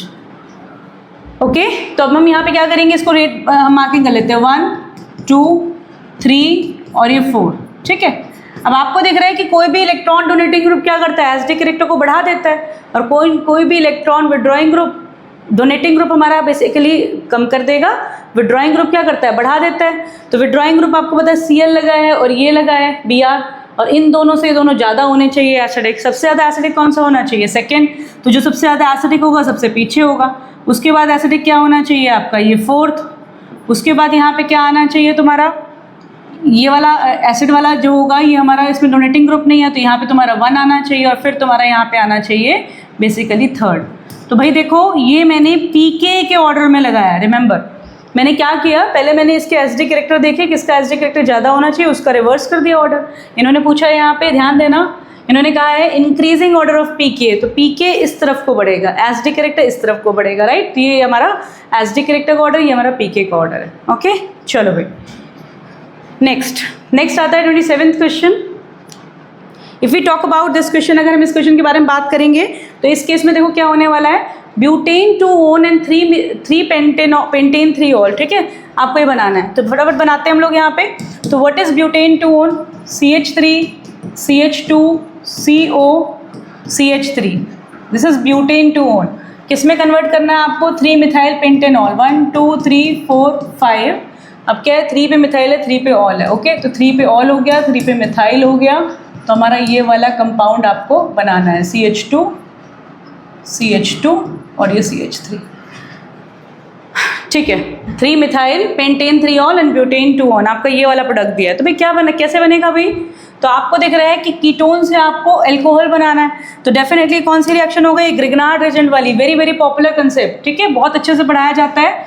अब मुझे क्या चीज़ चाहिए, मुझे यहाँ पे क्या ऐड करना है, देखो तुम्हें दिख रहा है कि ये सेम ग्रुप है, ये O है, ये CH3 है, मुझे ये ग्रुप चाहिए, तो मैं इसकी रिएक्शन किससे कर दूँ, CH3 CH2 MgBr से मेरा ये प्रोडक्ट बन जाएगा। ठीक है, इसको प्रैक्टिस करना। कोई कन्फ्यूज़न है तो क्वेश्चन का नंबर डाल के, अगर आपको किसी भी क्वेश्चन में कोई कन्फ्यूज़न है, डाउट है, या आपको कंसेप्ट उसको और अच्छे से पढ़ना है, तो उस क्वेश्चन का नंबर डाल के इसमें कमेंट बॉक्स में लिख देना कि ma'am please explain this separately. ठीक है, तो डेफिनेटली मैं उस पर अलग से वीडियो लॉन्च करके और आपको वो चीज़ समझा दूँगी। ठीक है, चलो भाई, ओके। तो यहाँ पे हम लोग बात करेंगे, ये हमने देखा। नेक्स्ट क्या है, एनिजोल टू 4-methoxytoluene। तो व्हाट इज एनिजोल? एनिजोल क्या होता है? एनिजोल तुम्हारा होता है जब हमने यहाँ पे OCH3 लिख दिया। ठीक है, अब इससे क्या बनाना है आपको, 4-methoxytoluene। 4-methoxytoluene सिंपल रिएक्शन है भाई ये। यहाँ पे आप फ्रीडल क्राफ्ट रिएक्शन लगाएंगे, CH3Cl anhydrous AlCl3। Chapter 1 haloalkane हैलोरीन्स में जो लास्ट आपकी ESR रिएक्शन है एनिजोल की, उससे बन जाएगा। ठीक है, simple basic reaction. Phenol to benzene, ये बिल्कुल वही है जो प्रीवियस इसमें क्वेश्चंस आते थे, जो एग्जिस्टिंग पैटर्न पे इन्होंने बोला हुआ है, ये वो क्वेश्चन है। ZN डस्ट डालते हैं तो फिनॉल से आपका बेंजीन बन जाता है और यहाँ से ZNO निकल जाएगा आपका। Next we have chloroethane to ethoxyethane, very popular reaction. Chloroethane से हमें क्या बनाना है, इथॉक्सीइथेन, ईथर बनाना है। तो this is Williamson ether synthesis हम कह सकते हैं। ठीक है, हम इसको यूज़ कर सकते हैं। तो हम क्या ले लेंगे, CH3CH2ONA। ठीक है, ये CH3CH2 है भाई, CH3CH2ONA। तो हमारा क्या बन जाएगा यहाँ पे, विलियमसन ईथर सिंथेसिस। तो this is from aldehyde ketones. ये वाला क्वेश्चन हमारा अल्कोहल फिनॉल ईथर से है, जिसमें ईथर पे दिया हुआ है। ये क्वेश्चन अल्कोहल फिनॉल ईथर से है और ये क्वेश्चन भी विलियमसन ईथर से है। तो बिल्कुल अप्लाइड क्वेश्चंस है, ये हमेशा से आ रहे हैं, ऐसे क्वेश्चन आपके तैयार होने चाहिए। ठीक है, तो चारों क्वेश्चन हमारे डन हो गए। Let's move to the question number 28। Are the enthalpies of atomisation of zinc and copper matched correctly? तो भाई इस टेबल को देख के आप इजीली बताएंगे, क्योंकि आपको पता होना चाहिए जिंक वो एलिमेंट होता है जिसकी लोएस्ट एंथैल्पी ऑफ एटमाइजेशन होती है। इस पर NCERT में क्वेश्चन भी है, इवन NCERT की इन टेक्स्ट में क्वेश्चन है, वहाँ स्पेशली इसकी वैल्यू 126 दी गई है किलोजूल पर मोल, और यहाँ पे इन्होंने आपको अप्रॉक्सीमेट करके 130 ले ली। तो ये तो उल्टा है, करेक्टली मैच नहीं है। ठीक है, इसे आप कर लेंगे। Out of sulphuric acid and hydrochloric acid which acid will you prefer for the permanganate titration and why? कई बार आता है, बहुत सारे सैम्पल पेपर में क्वेश्चन मिलेगा आपको। तो ये मतलब रिपीटेड क्वेश्चंस होते हैं, ये कंसेप्ट रिपीट होते हैं, क्वेश्चन एज इट इज नहीं रिपीट होता पर कंसेप्ट रिपीट होते हैं। अब इस केस में देखो बच्चों, यहाँ पे क्या दिया हुआ है, कौन सा acid, which acid will you prefer? तो हमेशा याद रखना आपको सल्फ्यूरिक एसिड को लेना है, क्योंकि HCl नहीं यूज़ करते। ये जो HCl है इसे KMnO4 कन्वर्ट कर देता है Cl2 में। तो आपको ध्यान रखना है कि HCl को नहीं यूज़ करते टाइट्रेशन में, किसको यूज़ करते हैं हम यहाँ पे यूज़ करते हैं, किसको, सिंपल H2SO4 को। नेक्स्ट आपकी रिएक्शन दी हुई है यहाँ पे NO2 में, इसको सेपरेटली आपको दिखा देती हूँ क्या रिएक्शन है आपकी, विल सी दैट। ठीक है, हम यहाँ पे देखेंगे, मैं इसको रिमूव ही कर देती हूँ ताकि मेरे पास स्पेस आ जाएगी। ठीक है, अब यहाँ पे हम लोग देखेंगे इसको, तो विल सी दैट 5NO2, ये DNF ब्लॉक से क्वेश्चन है, 5NO2 minus plus 2MnO4 minus plus 6H plus. ठीक है, ये आपको प्रोडक्ट बनाना है। जब भी ये प्रैक्टिस करते हो तो आपको कंपाउंड्स में क्वेश्चन हमेशा बताया जाता है, आता है यहाँ से। MnO4 माइनस लिया, पहले आपने क्या करना है, इसको Mn2 प्लस में, क्योंकि एसिडिक मीडियम है भाई, तो यहाँ पे देखो कितने ऑक्सीजन है, 4, तो यहाँ पे क्या आ जाएगा 4H2 राइट हैंड साइड। तो इसको बैलेंस करने के लिए मुझे यहाँ पे 8H प्लस लिखना पड़ेगा। अब 8H प्लस लिखेंगे तो कितने इलेक्ट्रॉन्स आ गए यहाँ पे, 5 इलेक्ट्रॉन्स। ये बेसिक इक्वेशन है, हर केस में ऐसे बैलेंस करके बनानी होती है। अब इसके बाद NO2 है, तो बच्चों आपको पता होना चाहिए कि NO2 कन्वर्ट होता है NO3 माइनस में।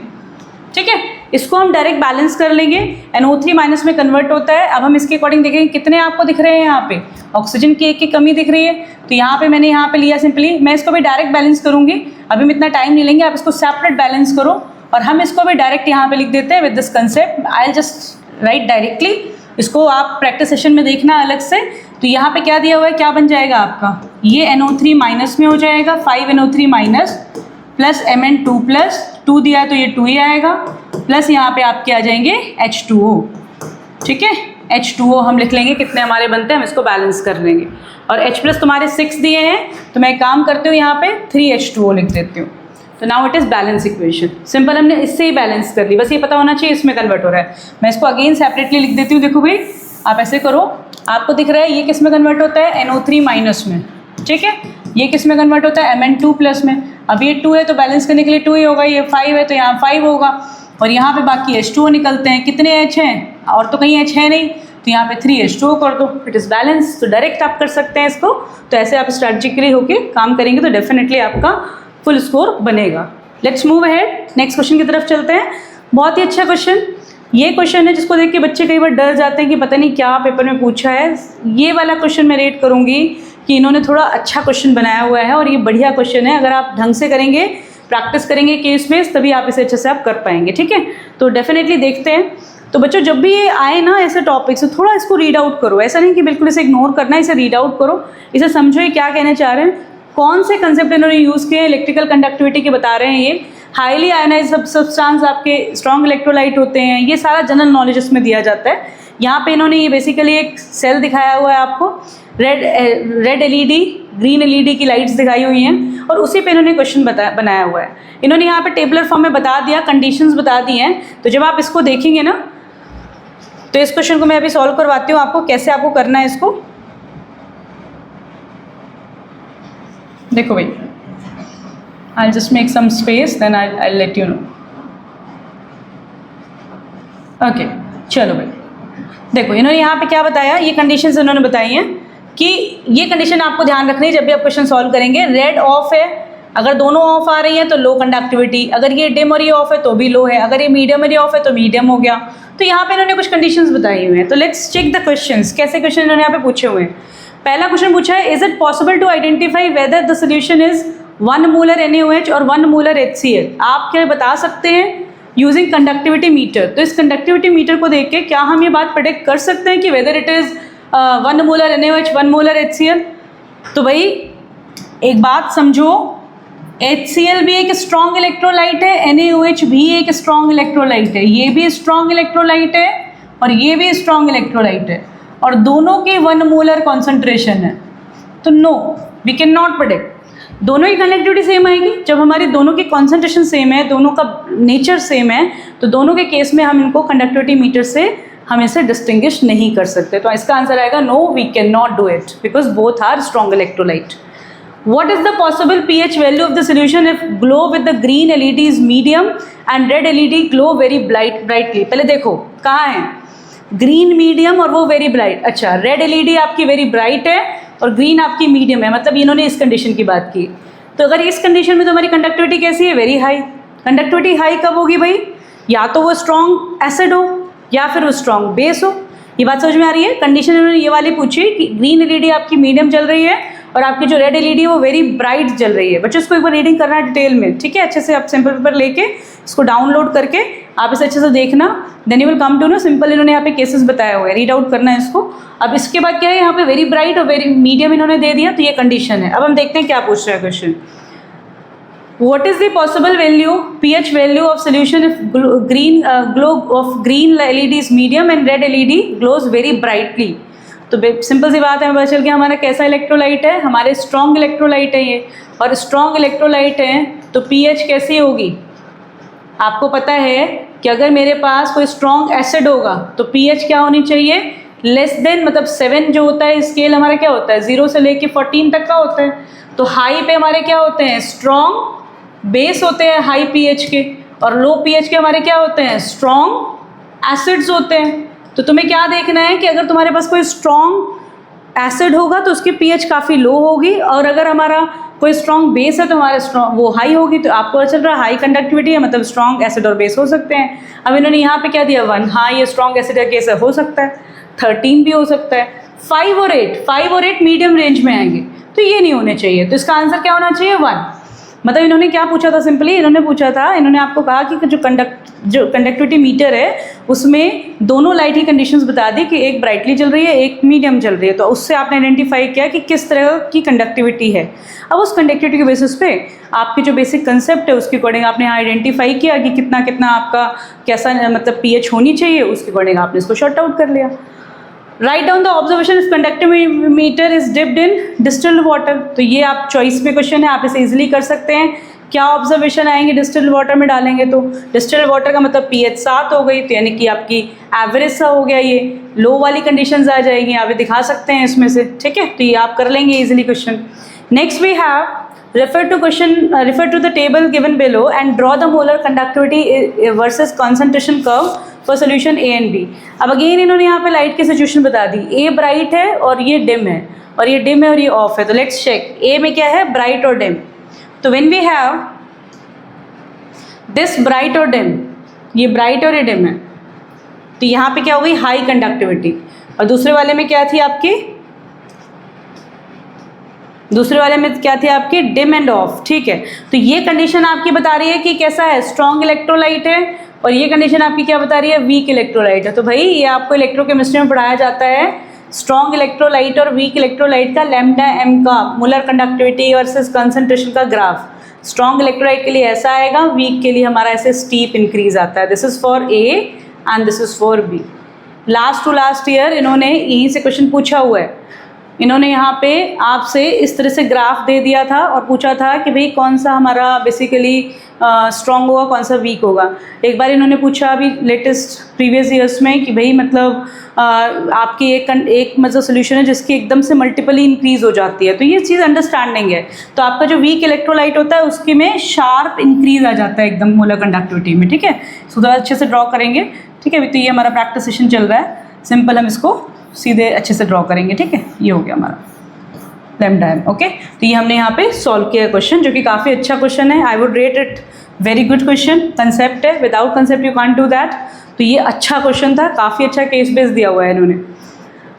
डेफिनेटली आपकी अंडरस्टैंडिंग अच्छी होगी, then only you can do these kind of questions. Iron EDTA complex in food fortification, ठीक है। तो यहाँ इन्होंने अगेन एक पैराग्राफ दिया हुआ है।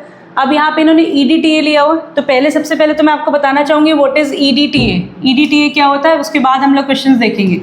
तो EDTA होता है CH2, ये जो आपका N होता है, इससे तुम्हारा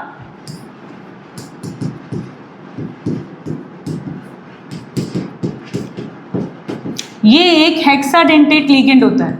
कोऑर्डिनेशन केमिस्ट्री का काफ़ी पॉपुलर टॉपिक है ये एक हेक्साडेंटेट लिगेंड होता है। डेंटिसिटी मतलब कितने डोनर एटम्स हैं, कितने एटम से इलेक्ट्रॉन को डोनेट कर सकते हैं। तो ये एक हेक्साडेंटेट लिगेंड है, ये बात आपको पता होनी चाहिए। और उसके बाद हम इस क्वेश्चन को देखते हैं क्या क्या पूछ रहे हैं। तो चलो भाई पहले हम लोग देखते हैं क्या क्वेश्चन है। Why is Fe3+ EDTA complex stable as compare to ferrous sulphate. बिल्कुल सिंपल क्वेश्चन। EDTA क्या है, ये एक हेक्साडेंटेट लिगेंड है, तो ये क्या बनाएगा, ये चिलेटिंग लिगेंड होता है। चिलेटिंग लिगेंड होता है। चिलेटिंग लिगेंड्स वो होते हैं जो रिंग कॉम्प्लेक्स बनाएंगे, जो रिंग्स बनाएंगे। और ऑलवेज रिमेंबर नॉर्मल सॉल्ट के कंपेयर में जो हमारे कॉम्प्लेक्स सॉल्ट होते हैं जिसमें रिंग फॉर्मेशन होता है, दीज आर मोर स्टेबल। तो आप सिंपल सी बात ये लिखेंगे कि EDTA तुम्हारा चिलेटिंग लिगेंड की तरह वर्क करेगा और डेफिनेटली ये स्टेबल बनाएगा। You can do it. Next देखो, What happen when hard water is titrated against Na2 EDTA। ये आपको क्लास 11th चैप्टर में कराया जाता है कॉम्पिटिटिव स्टडीज़ में। ये Na2 EDTA जो एक बेसिकली रेजेंट होता है, इसमें जो हॉट वाटर होता है उसमें Ca2+ और Mg2+ की इम्प्योरिटीज़ होती हैं, और ये जो EDTA है इसके साथ स्टेबल कॉम्प्लेक्स बनाता है। तो due to formation of stable complex with calcium and magnesium ions, ये क्या किया जाता है, इसको हम लोग हार्ड वाटर के साथ टाइट्रेशन में यूज़ करते हैं। ये क्या करता है, EDTA कैल्शियम और मैग्नीशियम आयन के साथ सॉल्ट बनाता है, स्टेबल सॉल्ट्स बनाता है, तो ये इसको सेपरेट करने के लिए भी काम में आता है। हाँ, you are a doctor working in Somalia, will you recommend iron fortified food to your patient, support your answer with the reference from the passage. तो आप इसको पढ़ेंगे भाई, इस पैसेज में जो बता रहे हो वहाँ की कंडीशन, उसके अकॉर्डिंग इसका आंसर किया जाएगा, है ना। तो अगर हम इसको देखें तो यहाँ पे इन अफ्रीकन, ठीक है, हो गया। तो यहाँ पे लिख रहे हैं in African and South Asian countries, यहाँ पे क्या हो रहा है, एनीमिया है 40% को। तो बेसिकली हाँ हम कह सकते हैं ताकि वो एनीमिक से दूर हो जाए, एनीमिया उसका इंप्रूव हो जाए। लेकिन ये भी नहीं है, डॉक्टर की सलाह से ही होता है, डॉक्टर की एडवाइस से ही लेना चाहिए। कई बार ऐसा होता है कि अगर मान लो किसी में नहीं है तो उस केस में नहीं देंगे हम extra. What is the denticity of the ligand, ये तो हमने ऑलरेडी कर लिया, हेक्साडेंटेट है, 6 लिगेंड प्रेजेंट है इसमें। Name the atom through which it bind, कौन से एटम से बाइंड होगा, 2 नाइट्रोजन है और 4 ऑक्सीजन हैं, उससे ये बाइंड करेगा। स्ट्रक्चर ऑफ EDTA हो गया हमारा क्वेश्चन, ठीक है। तो कंसेप्ट क्लियर है, तो आपने डायरेक्ट स्ट्रक्चर लिखा and you are able to solve all the question, ठीक है। तो इस तरह आप प्रैक्टिस करेंगे, definitely you can do it. Next बच्चों लास्ट सेक्शन की तरफ हम लोग आ गए हैं केस बेस के बाद। ये हमारा सेक्शन ई है, इसमें आपको बच्चे चॉइस मिलेगी, ठीक है। इसमें चॉइस मिलेगी, 5 है, आपको ए और बी में से कोई भी इधर अटेम्प्ट करना है, कोई भी एक अटेम्प्ट करना है, ठीक है। तो इन क्वेश्चंस को हम फटाफट से देख लेते हैं। इसमें क्या है देखो, आप खुद करो अगर आपको आता है, फिर उसके बाद सोल्यूशन चेक करना। Right the structure and expected product of Cannizzaro reaction of 2-chloro-benzylaldehyde। बहुत ही बढ़िया क्वेश्चन है। बेंजल्डिहाइड, पहली बात आपको पता होना चाहिए what is Cannizzaro reaction. 2-chloro-benzylaldehyde दे दिया इन्होंने। जब हम कैनिजारो रिएक्शन करते हैं इसकी कॉन्सेंट्रेटेड NaOH के साथ, तो उस केस में यहाँ पे एक प्रोडक्ट ऑक्सीडाइज बनता है और एक प्रोडक्ट रिड्यूस बनता है। तो ये हमारा प्रोडक्ट बनेगा COO-NaCl, और एक में हमारा यहाँ पे रिड्यूस प्रोडक्ट बनेगा CH2OH और ये Cl। तो ये दो प्रोडक्ट हमारे यहाँ बनेंगे बच्चों। पहले का आंसर हो गया ये, ठीक है। आप चेक कर लेना। आगे बढ़ते हैं। तो how would the presence of SO3H would affect the basic strength of the amine. Simple सी बात है, SO3H group is an electron withdrawing group. तो इलेक्ट्रॉन विड्रॉइंग ग्रुप क्या करता है, इट डिक्रीज बेसिसिटी, ये बेसिसिटी को डिक्रीज करेगा, ठीक है। I need to go little faster क्योंकि ऑलरेडी टाइम काफ़ी हो चुका है। Convert acetic acid to ethanamine. अब हमें क्या करना है, एसिटिक एसिड को इथेनामीन में कन्वर्ट करना है। एसिटिक एसिड को इथेनामीन में कन्वर्ट करना है। दिस इज इथेनामीन, ठीक है। तो क्या कर सकते हैं भाई, व्हाट कैन वी डू, हम लोग इसे क्या करें, हम यहाँ पे इसको पहले NH3 से ट्रीट करते हैं। तो हमारा यहाँ पे क्या बन जाएगा, CH3CONH2 and finally what we do, if will do reduction, अगर हमने इसका रिडक्शन किया तो हमारा क्या बन जाएगा, CO ग्रुप CH2 में कन्वर्ट हो जाएगा। Write the steps to prepare benzoic acid from benzoyl chloride. बहुत ही बढ़िया क्वेश्चन।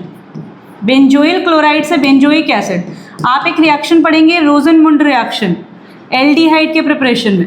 तो सबसे पहले हमने क्या कर देना है, H2PDBaSO4 और वही रिएक्शन यूज करनी है, रोजनमुंड रिएक्शन।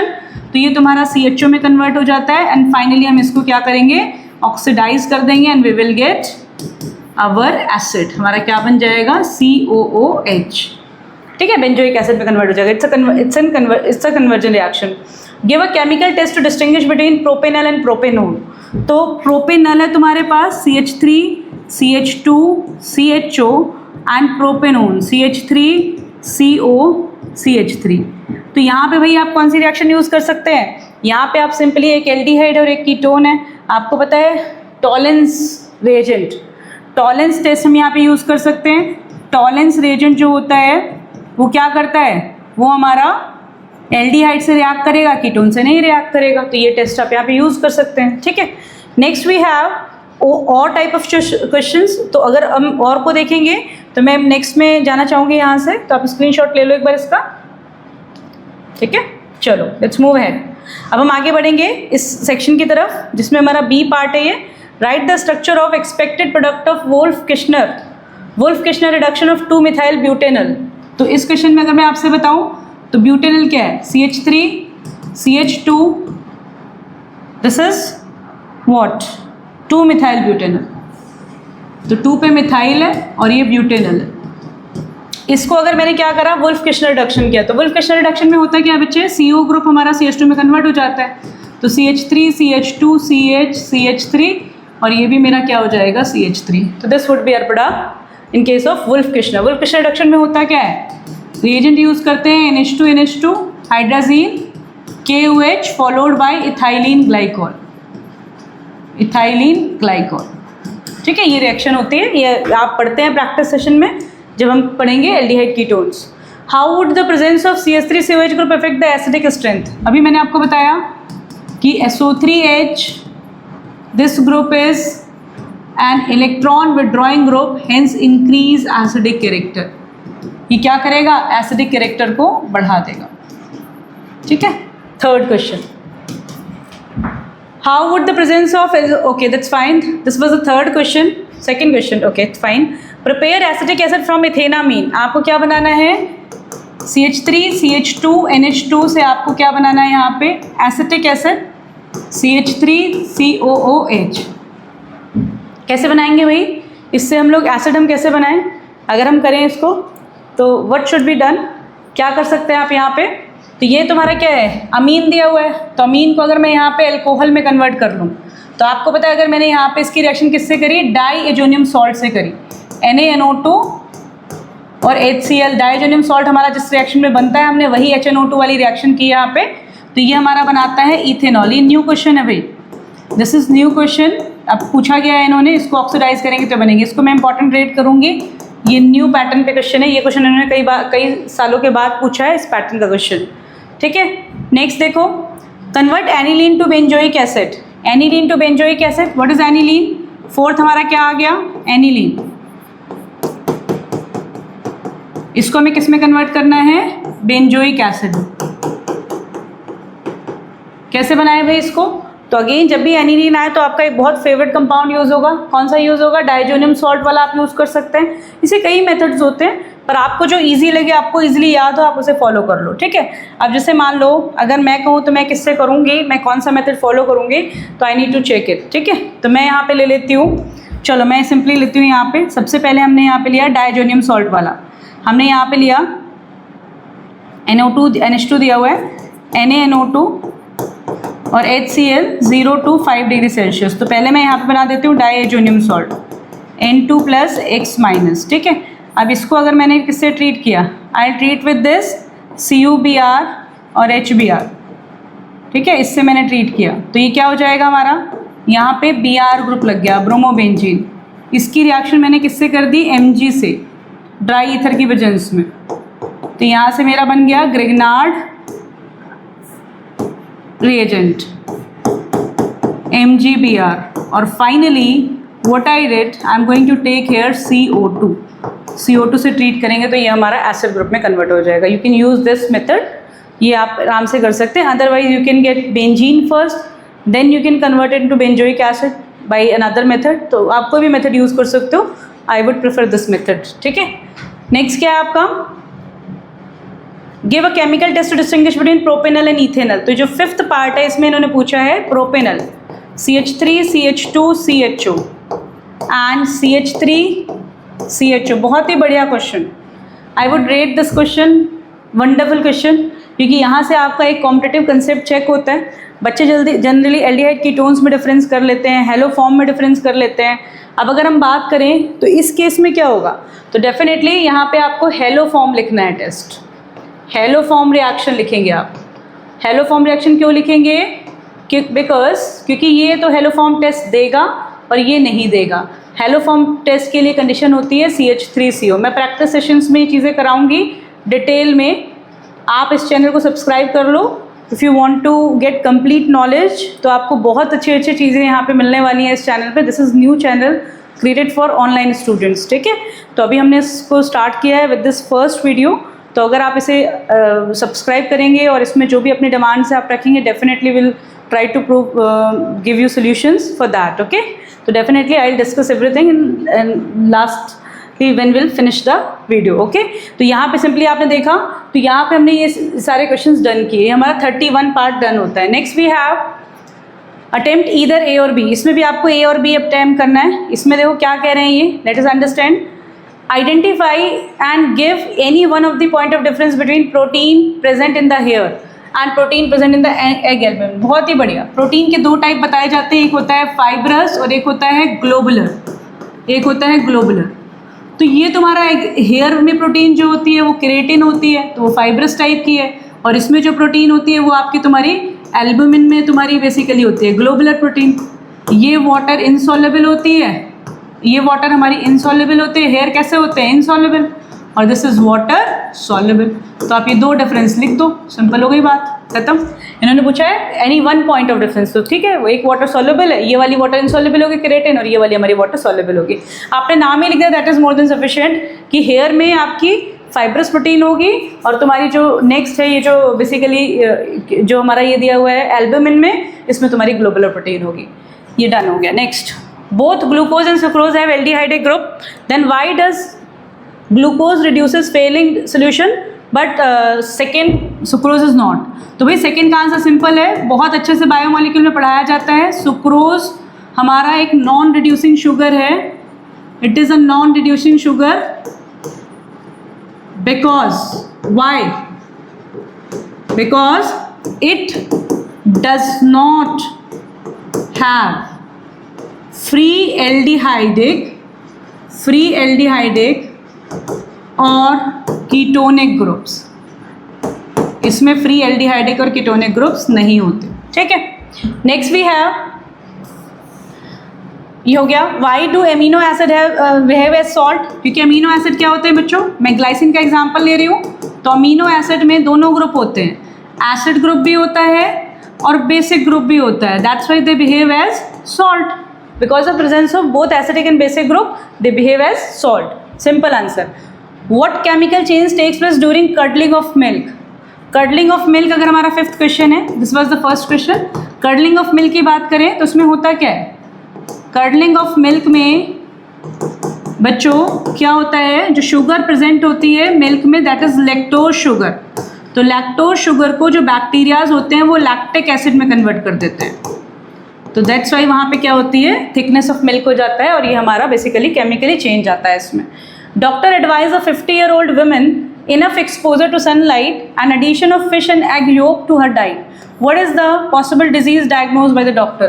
तो बच्चे जब सनलाइट की बात आती है तो हमारी एक बहुत पॉपुलर डिजीज़ जो होती है, जो विटामिन डी की कमी से होती है, this is called as osteoporosis. Osteoporosis is the name of disease. ये है हमारा, बेसिकली इन्होंने वुमेन में पूछी है तो डेफिनेटली वुमेन में यही वाली डिजीज़ होगी। अगर बच्चों में पूछी जाए तो रिकेट्स होती है, ठीक है, तो ये वाला आपका आंसर आएगा ऑस्टियोपोरोसिस। दिस इज ऑस्टियोपोरोसिस, ठीक है। नेक्स्ट है आपका, तो ये पार्ट हमारा डन होता है। Identify and give any one point of difference between carbohydrate present in cane sugar and carbohydrate present in the milk. You can take screenshot, ले लो आप फटाफट से। हालांकि ये एक सिंपल आपको एक अंडरस्टैंडिंग बताई जा रही है किस तरह का लेवल है पेपर का, ठीक है। जो आपका जो सिंपल पेपर जो आया है इसमें हम लोग बात कर रहे हैं कि किस तरह का क्वेश्चन आपको मिलेंगे पेपर में, उसके एक आपको सिंपल सा ब्लूप्रिंट पता चल रहा है, ठीक है। आप इसे ले लो, अगर आपको यहाँ पे कहीं कोई डाउट हो तो अपने से पूछ लेना, ठीक है। कॉन्टैक्ट नंबर मेरा यहीं पर दिया हुआ है, simply you can message for that.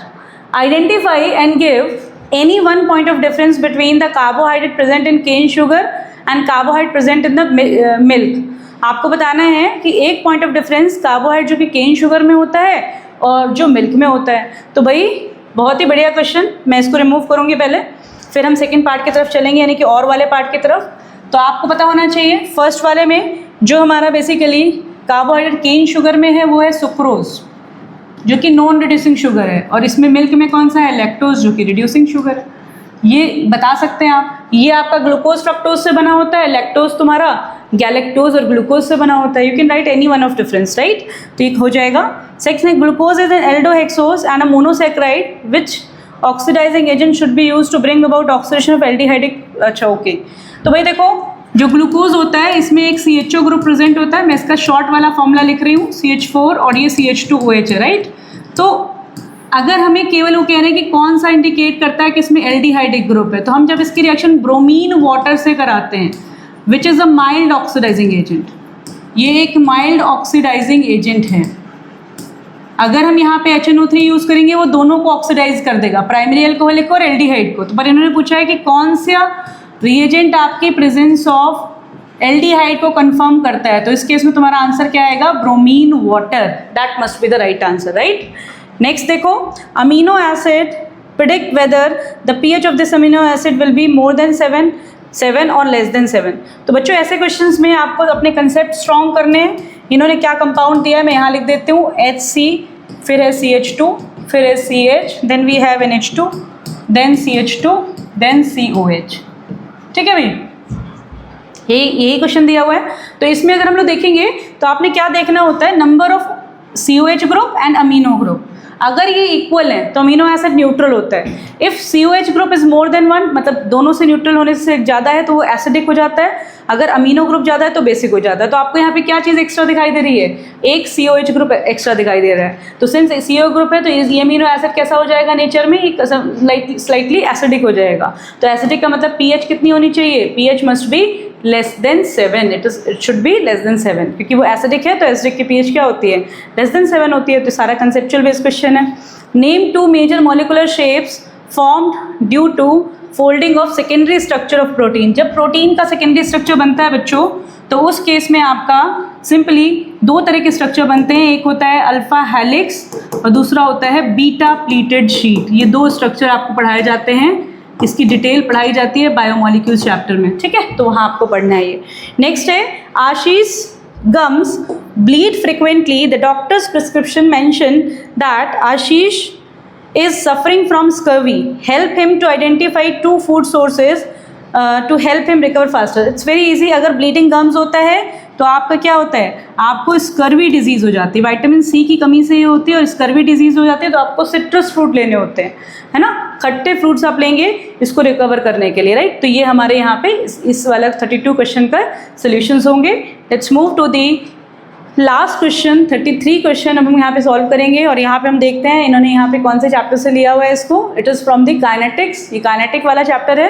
Kinetics में आपको पहले फॉर्मूलाज अच्छे से क्लियर होने चाहिए, इनको सॉल्व करने से पहले एक बार देखते हैं क्या क्या इन्होंने यहाँ पे बताया हुआ है, ठीक है। तो हम ये लास्ट क्वेश्चन की तरफ आ गए अब फाइनली, तो आप इसे एक बार करके देखेंगे। The rate of a reaction triples, ये एनसीईआरटी में एक क्वेश्चन दिया हुआ है डबल से, ये कह रहे हैं ट्रिपल, ओके ठीक है। When the temperature changes from this to this, calculate the energy of activation assuming that it does not change with temperature. R की वैल्यू दे दी, log 3 की वैल्यू, ठीक है। मैं आपको यहाँ पे फॉर्मूला बताती हूँ, इसको हम लोग सॉल्व करेंगे। हमारा एक्टिवेशन एनर्जी वाला फॉर्मूला लगेगा यहाँ पे, क्या होता है भाई, log K2 अपॉन में K1 equals to E upon में 2.303 R, ठीक है, 1 upon T1 minus 1 upon T2। हम इस फॉर्मूले को यूज़ करेंगे, सब कुछ मेंशन किया हुआ है इसमें, आपने खाली वैल्यूज़ पुट कर देनी है और आपने निकाल लेना है, ठीक है। थोड़ी टाइम की शॉर्टेज है बच्चों, मैं सिर्फ फॉर्मूला बता रही हूँ यहाँ पे, अब इसका न्यूमेरिकल पार्ट आप खुद सॉल्व करेंगे।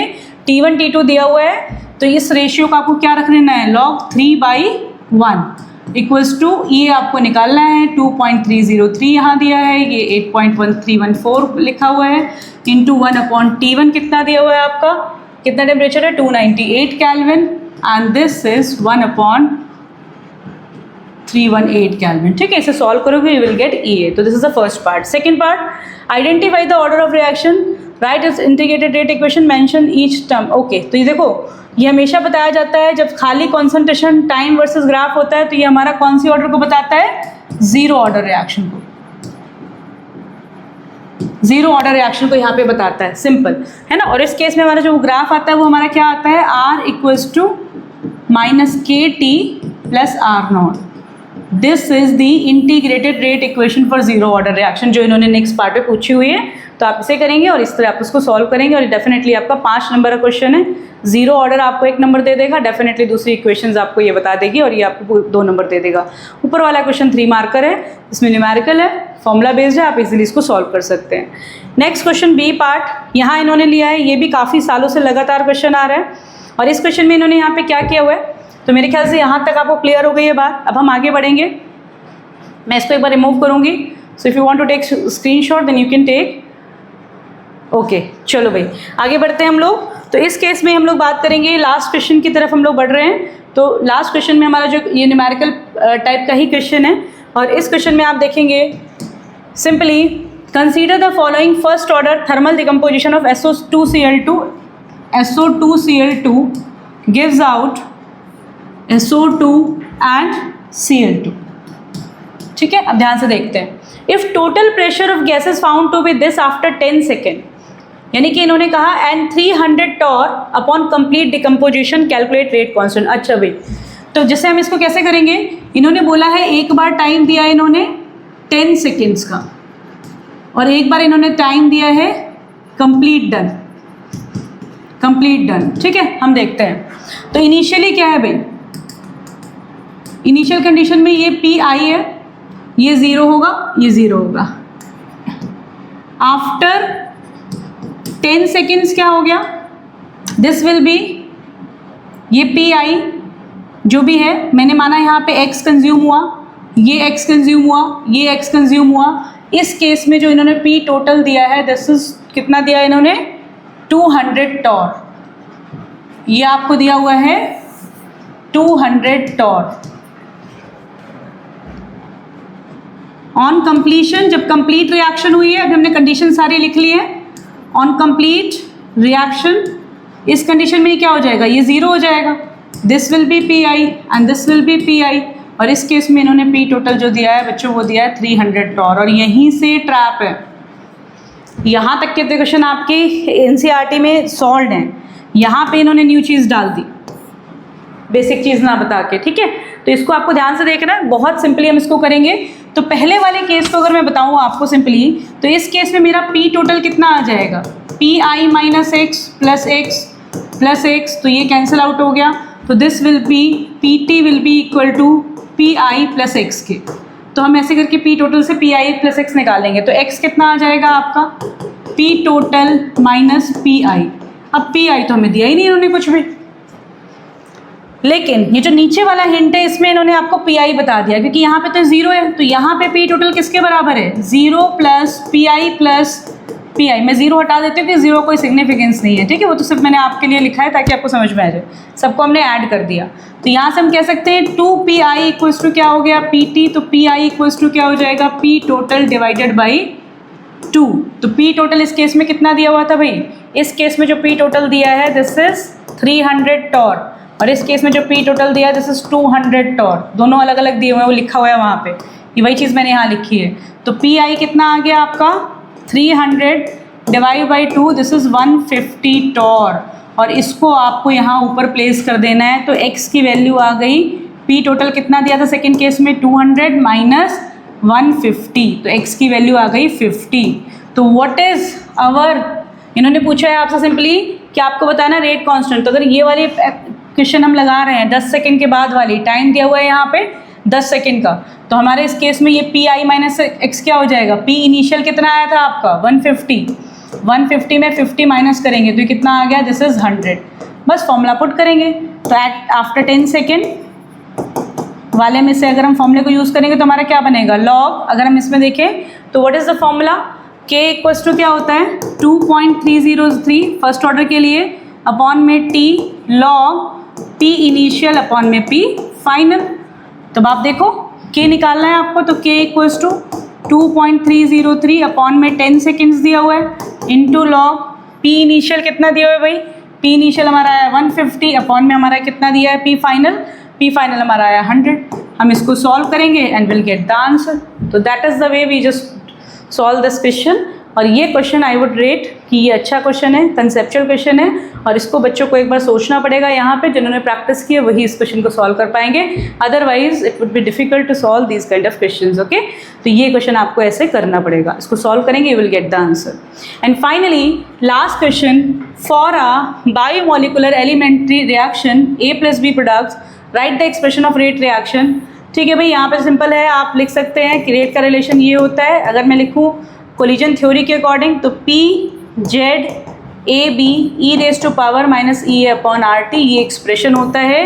इसमें सबके टर्म्स लिख दो। P क्या होता है, स्टेरिक फैक्टर होता है, this is steric factor, and this is what, collision frequency. ये क्या है हमारी कोलिजन फ्रीक्वेंसी, और ये क्या है, फ्रैक्शन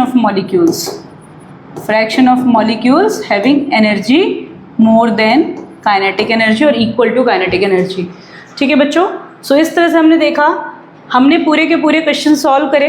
ठीक है, we have done complete solution. ठीक है, हमारा यहाँ पे कंप्लीट सोल्यूशन हमने सॉल्व करा फॉर दिस। हाँ, तो we are done with this chemistry detail solution session of today's. ठीक है, तो बच्चों अब आपने अच्छे से देखा और आपने पेपर का लेवल देखा कि अगर आपकी तैयारी अच्छी है, अगर आपने अच्छे से पूरे साल मेहनत करी है और ढंग से राइट गाइडेंस में काम किया है, तो ये पेपर आप आसानी से स्कोर कर पाएंगे 70 आउट ऑफ 70। लेकिन अगर बच्चे आप अभी तक सीरियस नहीं हो पाए हैं, ऑलरेडी टाइम काफ़ी जा चुका है, और अभी भी आप अगर सोचोगे कि नहीं ये पहले की तरह 2 महीने 3 महीने में पढ़ के हम फुल स्कोर ले आएँ, तो that is not possible from now onwards. ठीक है, क्योंकि आप देख रहे हैं कि CBSE भी बार बार वार्न कर रहा है कि भाई जब बिफोर टाइम आपको सैम्पल पेपर दिया जा रहा है, तो इन सब चीज़ों के लिए मैं रिकमेंड करूँगी अब आप सीरियस हो जाओ, तैयारी करो, और जो भी आपको दिक्कत आ रही है आप इस पूरे सोल्यूशन को करने के बाद अगर आपको इसमें सोल्यूशन में कहीं दिक्कत आई है तो आप कमेंट बॉक्स में डेफिनेटली आप ये मेंशन करो कि मैम मुझे यहाँ पे इश्यूज़ आ रहा है, I will definitely try to help you, definitely मैं उस पर कंसीडर करूँगी और आपको उसमें हेल्प करूँगी। और दूसरी चीज़, आपको जिन जिन चैप्टर्स में ज़्यादा दिक्कत आ रही है please mention that also in comment box, क्योंकि सून आपको इस chemistry tips and tricks channel पे जो हमने न्यूली क्रिएट किया है फॉर ऑनलाइन स्टूडेंट्स, जिसमें मैंने सोचा है कि मैं मैक्सिमम स्टूडेंट्स को हेल्प करने वाली हूँ for this board session, NEET JEE के लिए सारा कंटेंट आपको यहाँ पे मिलेगा। तो इसके लिए आपको डेफिनेटली अभी इसको बेल आइकन को दबा देना है और सब्सक्राइब कर लेना है इस चैनल को, और डेफिनेटली आपको बहुत ही अच्छी अच्छी केमिस्ट्री के बारे में इन्फॉर्मेशन और सारी अपडेट्स आपको इस चैनल में मिलेंगी। And thank you for watching, see you again.